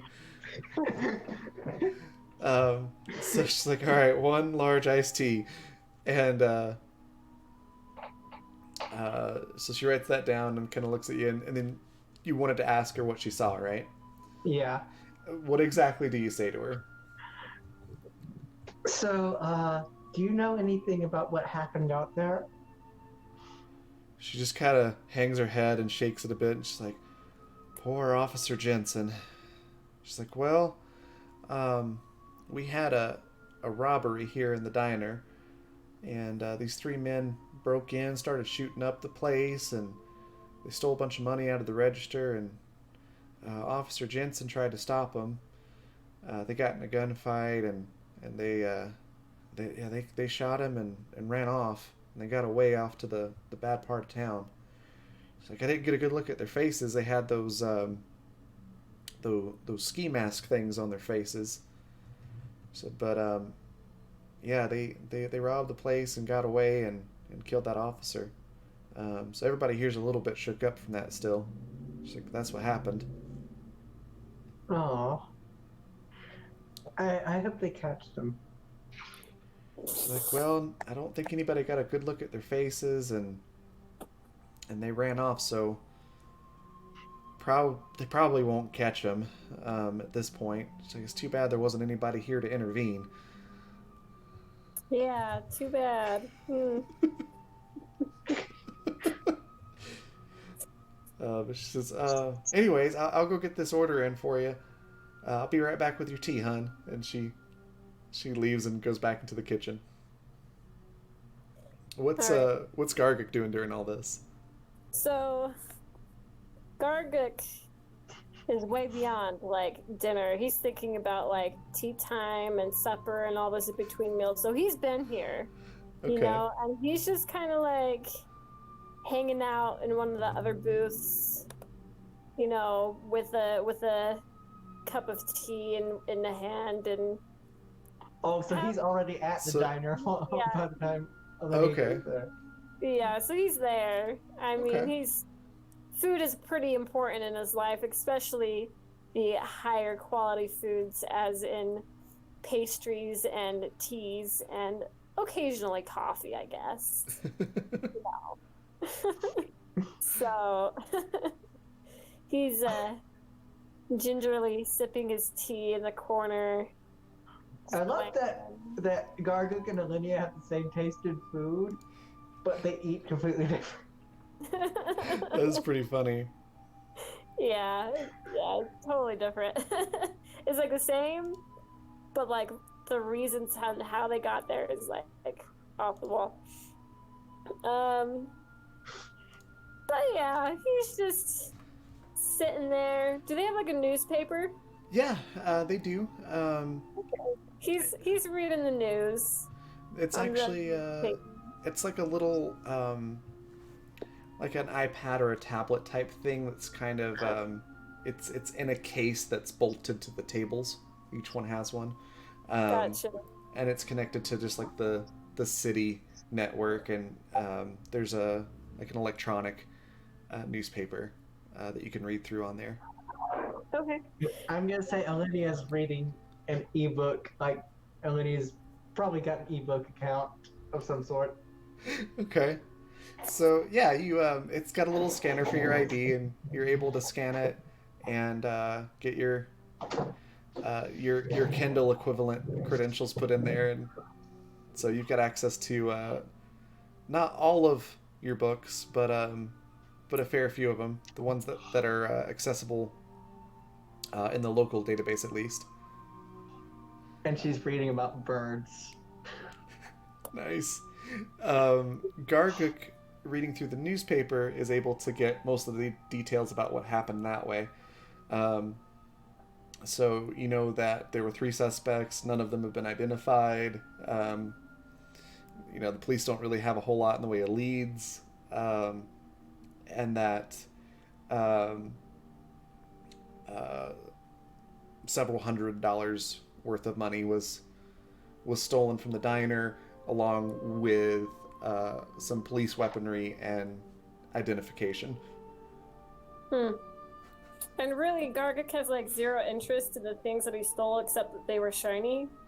And now he's just kind of like, he doesn't know what he's actually supposed to be doing with these. He's trying to think if there's like some place he could pawn them off, or like, you know, maybe a gun might be nice. I mean, I won't lie, he has spent some time in his room, like, with the light on, like, looking at the badge and, like, spitting on it and shining it up and just, like, watching the light reflect off of it. He spent some time doing that, but now that is done. That's old news. Now he's got to get rid of this stuff, because he's already at, like, almost his max weight capacity, and it's just...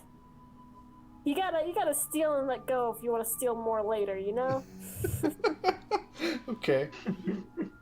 So he's right. pondering this while he is thumbing through the news, sipping his tea. Okay, so that's going on. And Alinea is already on her second glass of tea and called the waitress back for more. Perfect. Yeah, she's brought your sandwich out by this point. And yeah, it's like bottomless iced tea. Nice. You both run up a tab of about, probably one money at this point. The food's relatively inexpensive at the diner. So yeah, you two are doing that for a while, and then after a little bit, maybe 30, 45 minutes or so, um, somebody else walks into the diner. There's already a couple people here eating. They look very generic, nondescript, not that interesting people. They're just eating, and after a while they leave, and they leave a tip on the table for the waitress. But about 30, 45 minutes after you two arrive, or I guess after Alinea arrives, because Gargus has been here for a little bit longer, in walks this person with a very commanding presence. She's got long golden blonde hair. She looks very attractive, though the way she's dressed kind of hides that a bit. It's not super flattering, but you can tell, even with the outfit, that that she's very attractive. But she's dressed in like this very functional type of clothing, a jacket with a lot of pockets, these tough like canvas material pants with cargo pockets as well. She's got like a sort of like a harness type thing strapped over her chest that's got clips and things like that on it, and a couple other pockets, and her hair is pulled back in a ponytail. Like in any other time period, you might guess that she's like an archaeologist or something like that, or some type of adventurer. But she looks kind of out of place in this setting as she walks in and takes a look around and seems to be studying every single little detail she can about the building. And you're both able to notice this right off the bat. No need to roll to see that. I'm going to walk up to her. Okay. Can I notice him walking up to her and do a hearing check to eavesdrop? Sure. Yeah, do you want to be obvious that you're listening, or do you want to try to hide that you're listening? I don't care if somebody else sees that I'm listening or not. Okay. Then just do a hearing check. And then Alinea, what do you say to this lady as you approach her? Oh, you don't look like you belong here. What are you doing here? She just kind of seems to be taken aback almost that you're in front of her talking to her, like she didn't notice you until now. And she just kind of gives you this not like mean or angry look, but it's just very cold expression. And she looks at you and goes, "You don't look like you belong here either." No, honey, I don't. Did you see what happened here? No, but I heard. They say the officer got shot trying to catch people that were robbing the diner. She's like, yes, I know all that. That doesn't help me. She kind of pushes past you and starts looking at something on the ground. She pulls a pin out of one of the mini pockets on her person and starts poking it at a little hole in the ground. Looks like maybe a bullet hole. And seems to be completely ignoring you for the moment. I rolled Hey, what are you doing? No. What did you roll in? I rolled a 25. I realized I wasn't using my attribute or virtue for hearing, so Okay. I should have been doing a lot better. But I got a 25. Okay. Yeah, you definitely hear everything that's going on. So as Alinea, as you ask her, hey, what are you doing? She kind of goes, huh? What? What are you asking me? What are you doing? She's like, I'm investigating, of course. And she kind of turns back to the hole and she goes, I see, okay. So if this hole is that deep coming from that direction, and she just starts muttering and saying a bunch of math terms as she's counting on her fingers. Can I roll to see if I know what she's doing? Yes. Let me just see, find out to what. see if I can see what she's saying. I'll put it that way. Yeah. What's your intuition? Intuition is 13. 13. Yeah, you're kind of able to tell that she's trying to figure out ballistics. Basically where the shot came from, maybe try to figure out how tall the person was as a result. You figure she's trying to do some like CSI type stuff, though she also seems to be. Well, actually, let me have you do a roll for that. Medicine?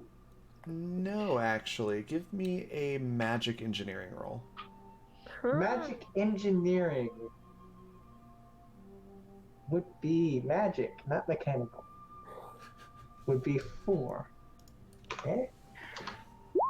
That's a 7. 7? Okay. So all you really are able to get across from it is the CSI type angle. Your best guess is that she's some type of detective, maybe, or maybe a private investigator. That is your best guess from what she's doing here.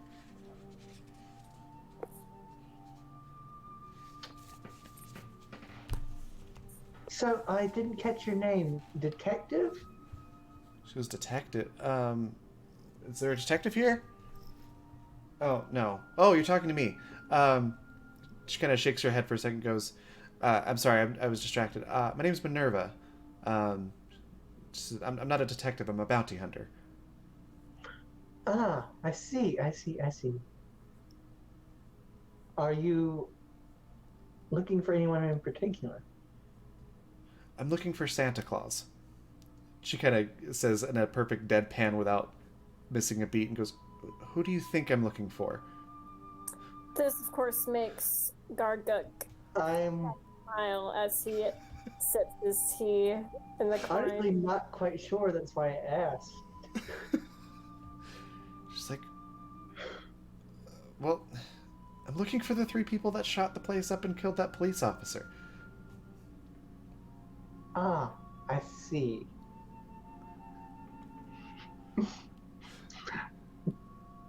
Do you think I could help with that? She's like, can you help with that?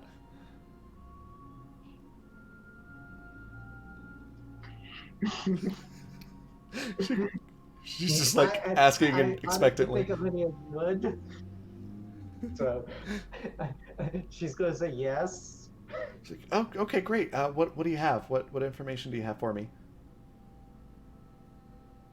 Well, not any more than you have, but I'm very good at finding out things. She's like, well then, if you don't have any other information, how are you going to help me? And while you're before you can really respond, she's like half listening, half continuing to move about the room, looking at things. At one point, she like leans over somebody's food to look at something on the opposite end of the table, and the customer's just like looking around, like, what the heck's going on? So she seems to have like no concept of personal space. She's just very, very focused on what she's trying to figure out. Question. Mm-hmm. Actually, so would Garguk have gotten any like blood smears or anything on him from taking off the police officer's belt? No. Okay. The belt. Or if Garguk did, he would have washed off by now. Yeah, the belt probably does have some blood on it. but Gargic did not get any on him. Okay. And he's probably cleaned it off anything that's shiny, so. Of course. Yeah. Alright. So he's gonna notice Minerva, is that her name? Mm-hmm. Mm-hmm. Gonna notice that she's walking around and inspecting things, and he's just gonna, slide his backpack like underneath the table, like underneath his stubby legs, kind of, and pretend like he's just really interested in the newspaper, and he looks a little angrier than normal. I'm just picturing oh my, look at this story! How interesting! Okay.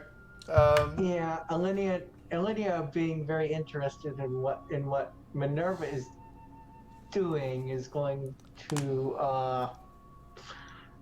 somehow see if she can glean anything out about the bullet trajectory and all that. Okay. Let's see. Let's go with an education check. Education. Wonderful. Nope. Not any better luck. 6. Yeah. You're pretty sure that was a bullet hole, and that it probably came from a gun. And that's about as much as you can decipher Yeah. from everything. Pretty good. Good start, yeah. Bullet. Gun. As bullet you, hole. as you're So doing, being frustrated that she can't figure it. She's gonna go back. She's gonna go back to her booth, pay her tab, and then go off and see if she can find anything else outside the diner. all right. So as you're paying your tab, you do look over, and Minerva has like put her finger in her mouth and then held it out and like trying to check the wind type thing. And then she seems to get light up a bit, pulls a notepad out of another pocket somewhere, and starts scribbling something down furiously, and goes, "Okay." And then she turns and sees you as you're starting to walk out the door, and she goes, "Wait, don't move." Yes. She's like, "Stay right there." And so she, as you're standing still, she rushes over, pulls out another thing out of her pocket, and it's like this collapsible yardstick type thing. So she pulls it out, and it's about the size of a credit card when she pulls it out, and then it just kind of each little piece kind of flips out to the side and interlocks until it's about the size of a yardstick. And so she gets the whole thing stretched out, and then very roughly like puts one end of it pretty much against your ear, and then runs the other end towards the ground. And then she goes, "Okay, I see. You're the exact height as the person that fired the gun." She's like, "But wait, are you left-handed or right-handed?" Honey, I'm left-handed. Okay, good. You're not the shooter. That's, I mean, bad for me because I want to catch them, but good for you. I don't have to take you in. But actually, you being the same height as the shooter might help me. I suppose I could take you along on the investigation. Are you interested in bounty hunting? Yes. Okay. Well, I will take you along. She kind of scratches her chin for a second. I'll give you 5% of my profit, but no more. That's fine with me. Excellent. And she kind of pushes past you, literally, kind of gently shoves you out of the way as she runs over to the broken down hover car, looks at something, and goes, oh, no, never mind, that's nothing. And then rushes back into the diner. So, Garguk, you're probably able to see most of this. What are what are you doing about all this? Well, part of me is like, the conscious part of me is like, yes, get out of my 5 hairs that I have in my head, little lady. But the other part of him is kind of sad because now he's lonely again. And he's like, well, I don't want to be left traveling alone again. He doesn't make sense very good. Okay. But he wouldn't admit that to himself. So he's like, he decides that for the sake of just, knowing what's going on, purely for that, he's going to get up and walk over to the counter. I mean, he pays for his tab and he walks over here-ish, Okay. kind of nonchalantly, and just is hanging out, watching to see what's going on. Okay.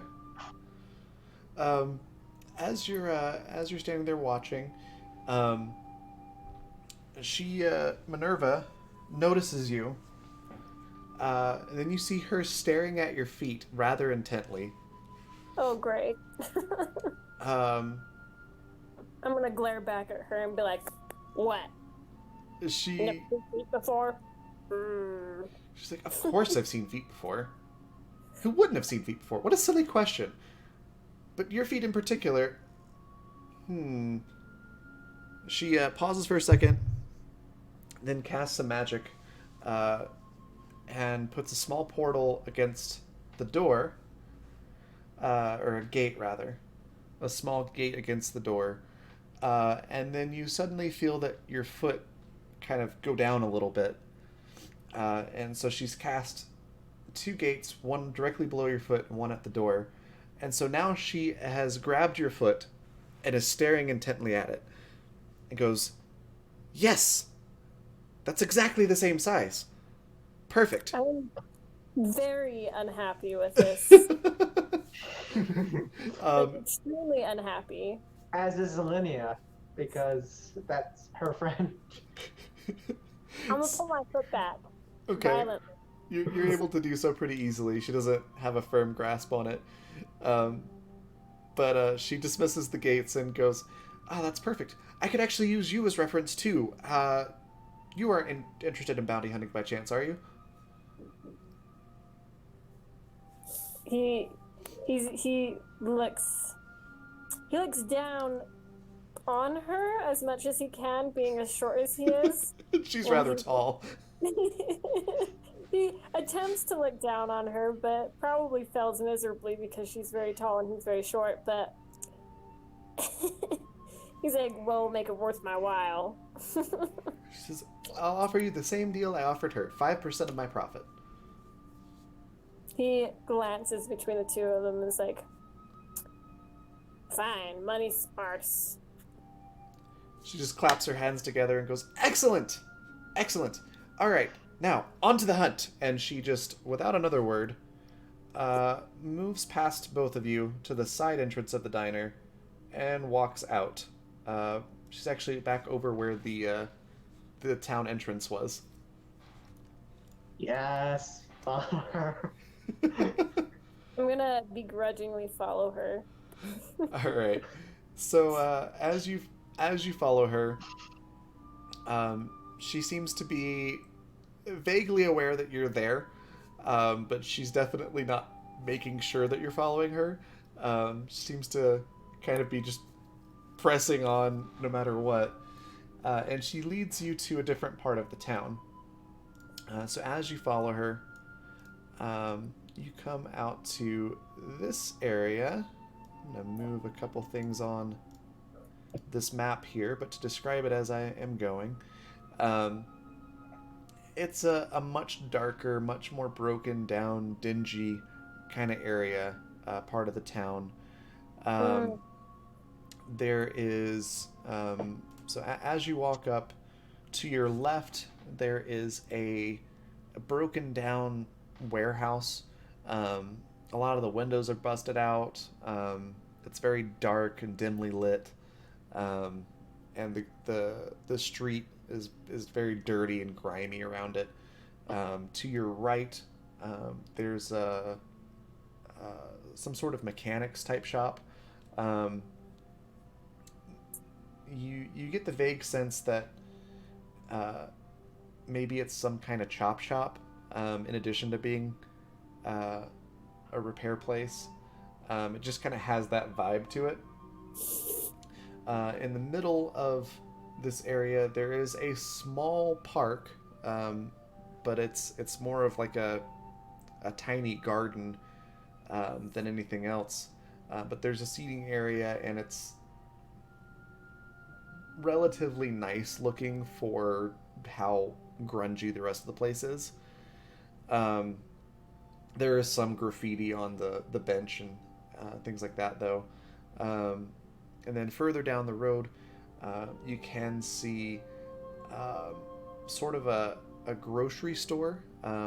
It's almost like a really large convenience store. So it's not quite like a supermarket, but it's not quite like a gas station store either. Somewhere in between.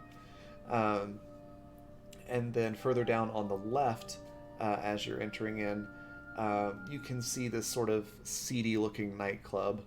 Um, a lot of neon light that's flickering, and everything's dimly lit except for the entrance. There's not really much in the way of windows either, so you can't see inside. Um, you just can tell it's a nightclub by the signs and everything outside. And then beyond that, down the road, you can see another entrance and exit of the city, that leads off towards Augusta. So that's kind of what you see as you walk in. You can do a sight roll if you'd like to look for more. Yeah, I'm going to. See. Might as well. Well, didn't mean to. That is a nat one. Oh, okay. Let's see how bad we're looking here. See, this always happens on my sight rolls. So you go to look around, and you trip over a pothole, and so you don't really see much of anything, and you end up landing face first into this sort of greasy mud puddle, and so now you have this like grimy, sludgy water type stuff all over your face.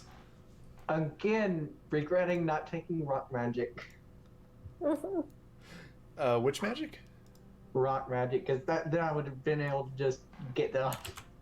Oh, gotcha. I forgot to bring your tokens over. It's all good. I got a shoot, what did I get? 13 on my site. Okay. So you saw everything that I just described as well. You see Alinea go face first into a mud puddle. And you also see a couple of guards outside the nightclub. You see some rough-looking guy in the little park area. And that's about it, as Minerva seems to be barreling on. She's kind of hunched over just a little bit, as she seems to be very closely inspecting the ground in front of her as she's walking. Is there... Excuse me. Is there any place that looks like might be willing to buy off some stolen police goods? Oh, plenty of places. The nightclub looks like a good bet. The mechanic shop, maybe you might be able to find somebody in there. And then the little store, it might have like a pawn shop inside of it or something like that. You said there's a nightclub, a pawn shop, and a mechanic shop? Yeah, there's a mechanic shop here, the store is here, and the nightclub is here. So, um, if you're looking straight ahead from where you entered, the mechanic shop is to your immediate right. Further down the road to the right is the store, and further down the road to the left is the nightclub, and to your immediate left is a broken down warehouse. All right. Now, Well, what would be most useful to the investigation is the nightclub. But what would be most interesting to Millennia would be the store. Okay. I'm gonna go to the nightclub. All right. Under the news that it's maybe an interesting place to go, but really I just want to sell my stuff.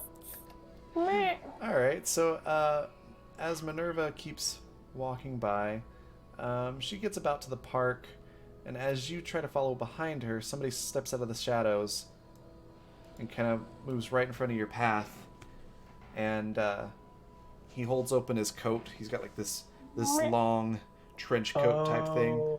He holds open his coat. Buy? Yeah, Do you want to buy a watch? exactly. Do you want to buy a watch? I got lots of good watches here. I got No. chronos, I got watches, I got smart watches. See, what do I have? I've got a belt, a gun, a badge. Did I have anything else? So you had the gun with 8 bullets in it, the belt itself, the badge, and handcuffs. Yeah, I'm going to move around him and just follow Minerva. Okay. As you try to move around him, he does match your steps and goes, "Wait, you don't like watches? What do you want? I got all kinds of stuff." Garlic is going to pull out the belt. He's like, "You want to trade a belt for a watch?" It's like, what kind of belt is it? Let me see. And And as he's dealing with Gargook, Lydia's gonna just go past. Yeah, as he gets distracted, you're able to get around him. And Minerva at this point is all the way almost to the entrance of the nightclub. So she's walked right through the park area. Yeah. Lydia's gonna run, Okay. catch up. So give me a check really quick. Let's go with a nimbleness check to make sure that you're able Nimbleness. to catch up You know- without tripping again. Both my die and roll 20 are giving me the same thing, so I'm gonna just use roll 20. All right. They're about the same. 7. So you're not quite able to keep up with her. She gets ahead of you, so you're only able to get to about the park by the time that she gets to the I'm nightclub gonna use entrance. this die. Um, so that's happening. And going back to Garguk real quick. So you show him the belt, right? yeah, Did you take all the stuff off the belt? So it's just the belt, or does it still have the gun and the handcuffs attached to it? I took off I took off the stuff inside my backpack because it was previously attached. Okay. So I kind of.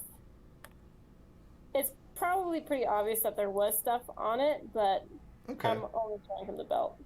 So he takes a look at the belt and goes, oh wow, this is a police belt. Where'd you get one of these? Like, you know what? Never mind. I don't want to know. Let me see here. Good construction. It's not damaged. Only a little blood. Yeah, I can trade this. I'll take the belt and get a real high quality Dapple iWatch here. Dapple iWatch. So, What does it look like? so he pulls it off of his coat and he hands it to you. And it looks like, to put it into today's terms, a very bad knockoff of an Apple Watch. Is it Like shiny? it's got like, instead of an apple on it, it's got a peach with a bite out of the opposite side. And I'll it- take it's black and it does have Wi-Fi on it, so it'll connect to the intranet. Boys, we Nice. asked Grandpa. But Hold on it a second. But the pink one got under in the Hold on a sec, guys. okay. We'll head back over to Alinea. So you do notice with your passive perception, or not perception, awareness. You notice the rough-looking guy sitting on the park bench there. He just looks really depressed, but he doesn't move or anything like that as you pass by. But you do kind of notice him as you're walking, and you can see Minerva up ahead talking to, excuse me, to the guard at the nightclub, and he lets her in, and she rushes on into the nightclub. Torn. I want to go to the store, but Minerva's in. No worries, Em. Definitely understand. Huh? Oh, there was a toy emergency over at M's house there. So she's taking care of that.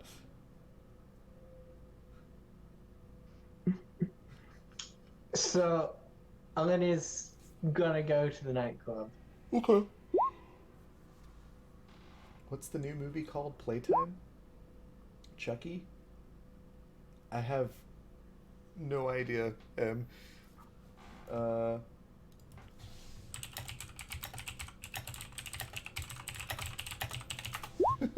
Alright, so you get up to the entrance and it's basically like a bouncer. Oh, okay.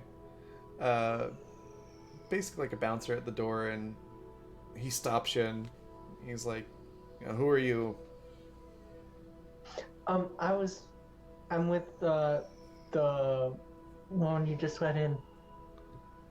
He's like, that's what they all say, and he pulls up a clipboard and goes, what's your name? Alenia? Kind of goes down the list on this clipboard. He's like, Alinea, got a Millennia, but, yep, no Alinea. You're not on the list, sorry.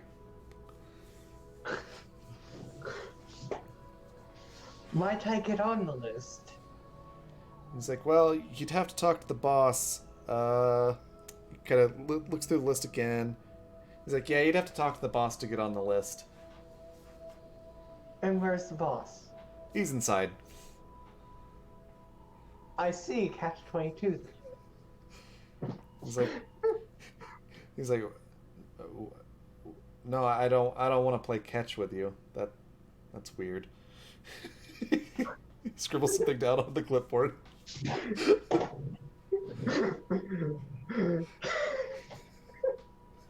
He's like, look, I don't want to be rude here, but you're kind of loitering in front of the place, and that we don't really like that. So,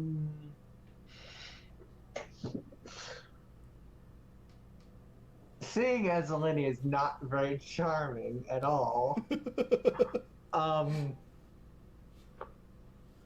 she's going to go to the store. Okay. Because, yeah. So you go into the store, and the doors open automatically, and you hear a doo-doo as you step onto the mat inside the store. There's some lights that are flickering. They're like the fluorescent long tube bulbs, and several of them are flickering on and off.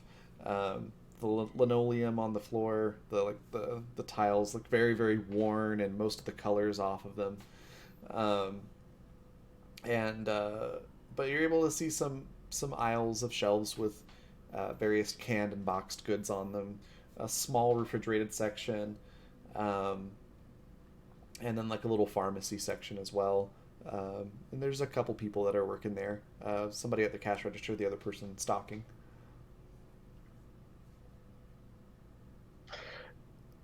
I'm going to ask them. Actually, would I have to ask where the tea is? You could roll sight to look for it. Yeah, I'm going to roll sight Okay. before asking.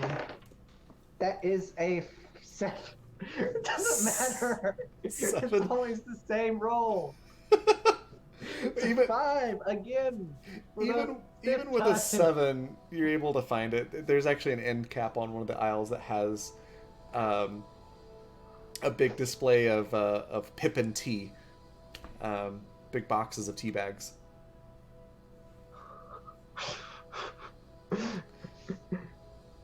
Lydia is going to buy some tea and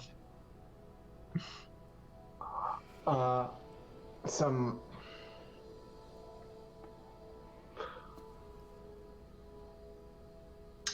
what else would she get? I guess would they have any like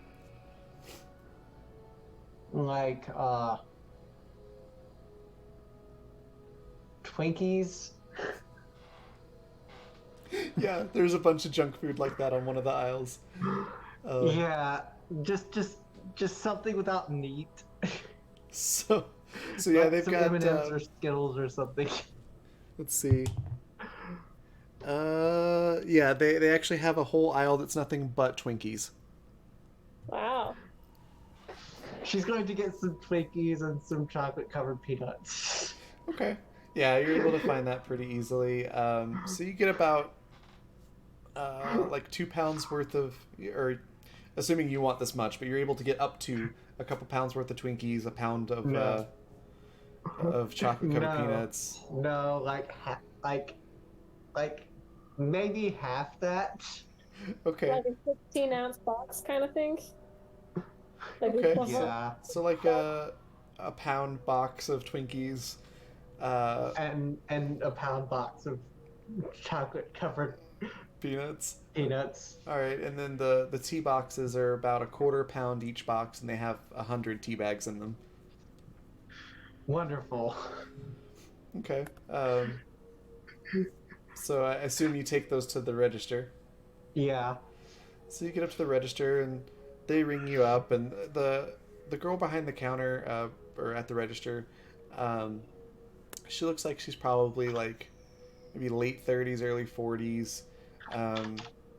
She looks like she's had a hard life, and she just looks tired.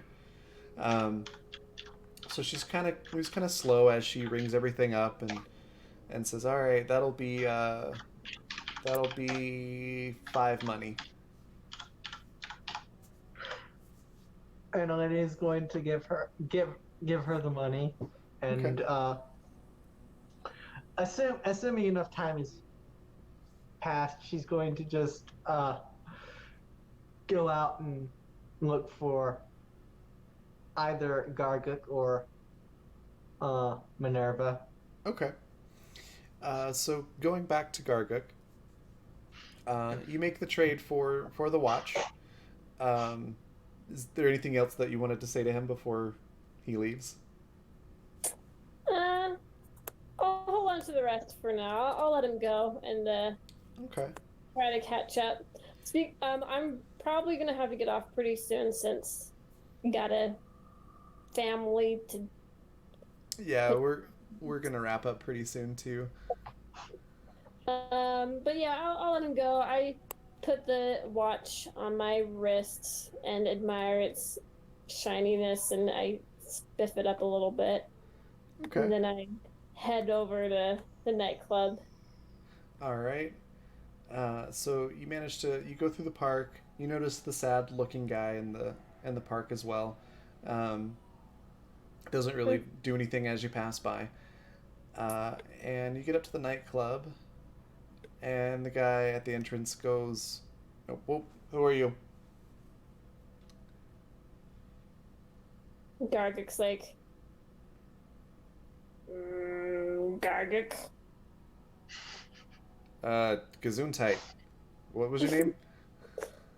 I'm Garguk, the baker. Garguk Baker. Let's see. He pulls up his clipboard. He starts looking through. Nope. I get a Greg Baker. Close enough. He's like, all right, let me see your ID.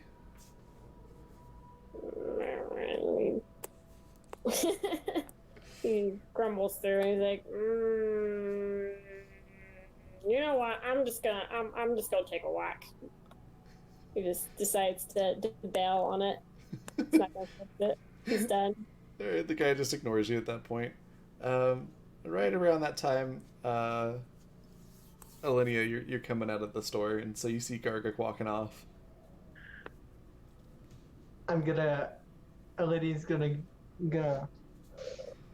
first of all, seeing Gargak, follow after Gargak for a little bit. Okay. Big.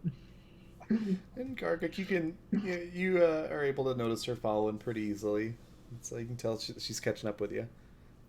All right. And I'm gonna be like, had about as much luck as I did. Garg's gonna be like, by that do you mean none? Yeah. I'd say we're pretty unlucky. All right. I did see a sad man over there, so if it's all right. So if you're not gonna be doing anything, I'm going to go talk to him for a little bit, and then we'll meet up, I guess, back over here a little. Okay. All right. About the time that you're having that conversation, you do hear commotion coming from inside the nightclub. You hear some sounds like glass breaking, some shouting. Ooh, gut feeling. Okay, yeah, go ahead. 18. All right, so you have a feeling that somebody has started a fight in the nightclub. Roll for hearing to hear better what's going on. Yeah, absolutely. Okay, I got a 23.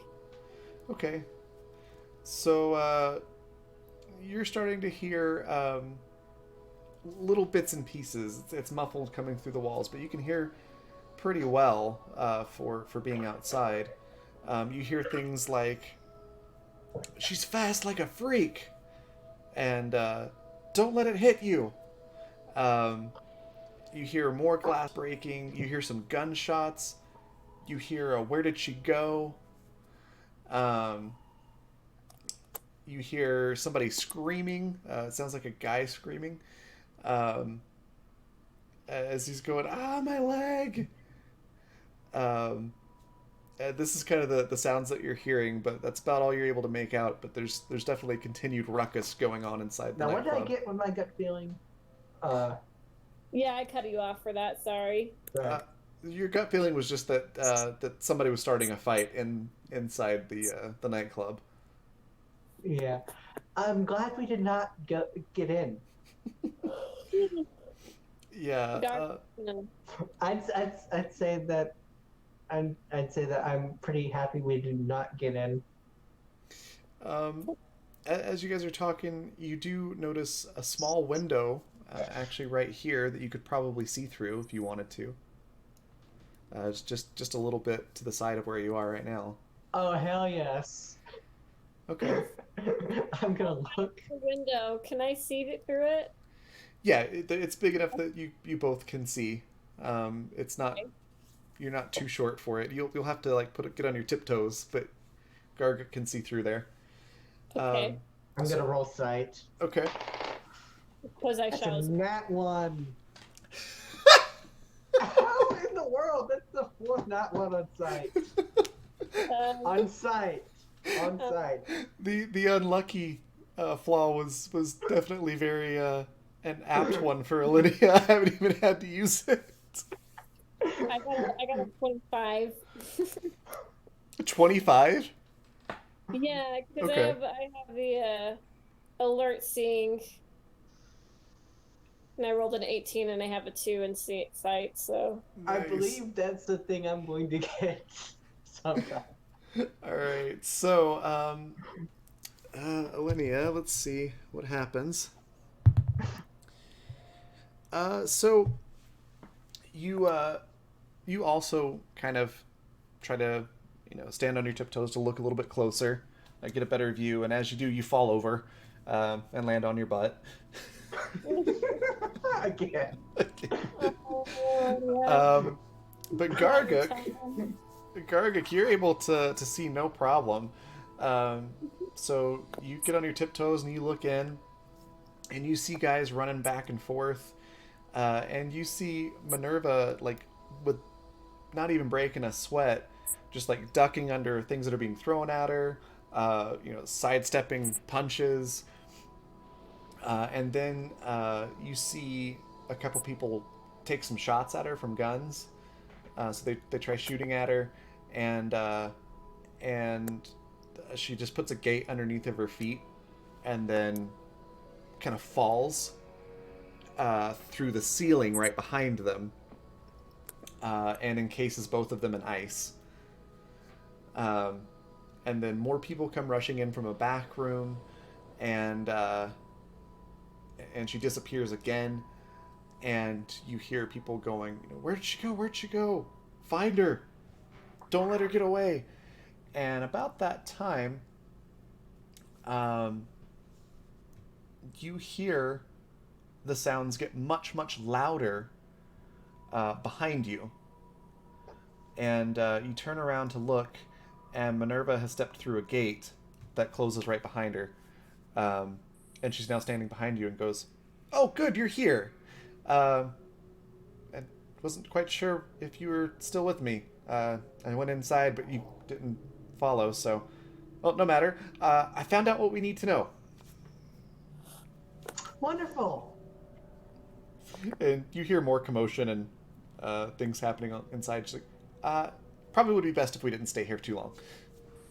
Yes. I can agree with that. Yep. So, yeah, she kind of pays a little more attention to you this time, and gets both of you back to the main part of town, all the way into the hotel, where she explains what she found out. So she said that the three guys were part of a roving bandit gang, that they're actually a little bit bigger time than just petty thieves. So it sounds like they were actually looking for something specific. And she says, "I'm pretty sure they didn't get what they were looking for. So they may still be in town for the moment. But I found out that their plan is to head south towards Louisiana. So we'll keep our eyes peeled here in town for a little bit. But if we don't hear something happening tonight, we'll have to assume that they did get what they came for. And we can start heading south to try to follow them." She's like, and I got their descriptions. How long have you been tracking them? This afternoon. Oh. I thought you might have been following them for a while. She's like, "Well, no, the crime just happened this afternoon, so I talked to the police, investigated the scene where the body was, and then I ran into you two at the diner."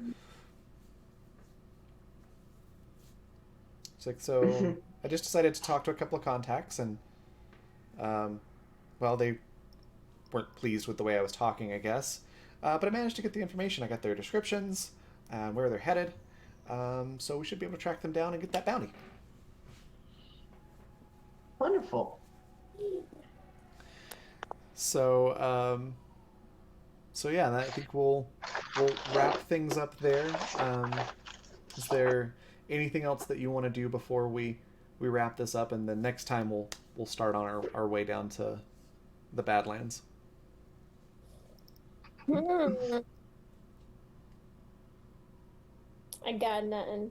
All right. So- We'll wrap up here and do a quick outroduction, I guess. So we'll switch things up and start with Potato. Tell us a little bit about yourself, where we can find you online, and what you do. So you can find me moderating for Scrat's channel on Scraticus most of the time. If I'm not there, I'm making GIFs for the chat from the clips, and or on Twitter, or yeah, that's basically what I do online. I This don't is know why the cool. shout out. Oh, that's why the shout out didn't work. I don't have the thing open. I will open that now. And then M, tell us again a little bit about you. If you're doing stuff online, where we can find you, and yeah. I am Emily. I do have an email for translating, though I'm not. Yeah.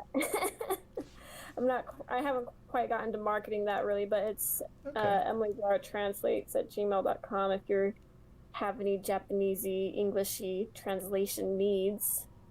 All right. And feel free to pop that in the chat as well if you would like. I'm not sure why my shout out thing isn't working. So I'm going to just copy the link for Scratch channel where Potato does moderating. Just for funsies, I'm going to roll another site roll and see. Of course, when we're not on, when it doesn't count. Yeah. Oh my gosh, the that's way it is. fantastic roll now. Which chat did you want me to put it on? Oh, either one. It's showing up in Roll20. Roll20, which is also showing up in the stream now. So either way is fine. Right. So there is my Twitter and my Discord. Of course, I can be found here just about every day of the week, Monday through Saturday. Sundays I'm normally on R&R streaming, which is a channel I do with Rowan North. But schedule's been a little bit wonky this past couple weeks because of conventions that she does and that I've done a little bit as well. But yeah, I'll be back tomorrow, which is Monday. And Monday I typically do R&R streaming as well, but I think we're going to be cutting that back to one day, just the Sunday. So I'll be doing something tomorrow, maybe Fallout 4. And then you can find the rest of my schedule down below in the panels. But yeah, looks like, speaking of Scrat, looks like they're playing Elder Scrolls, so we'll do a quick raid.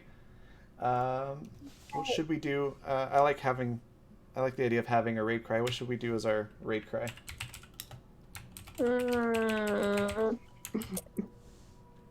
You've been raided? Was there any good raid puns? Raid puns? Let's see.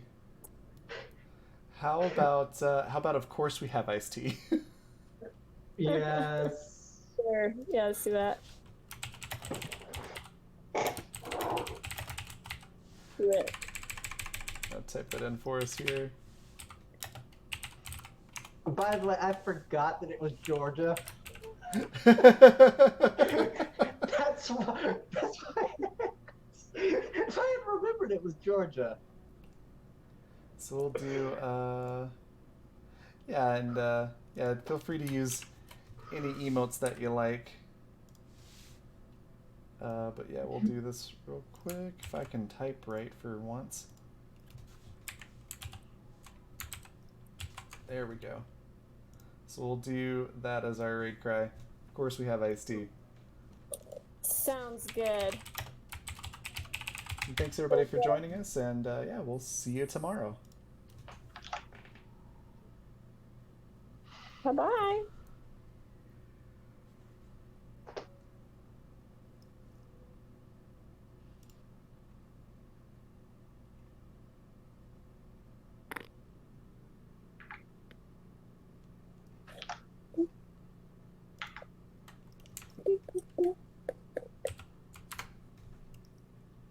For years.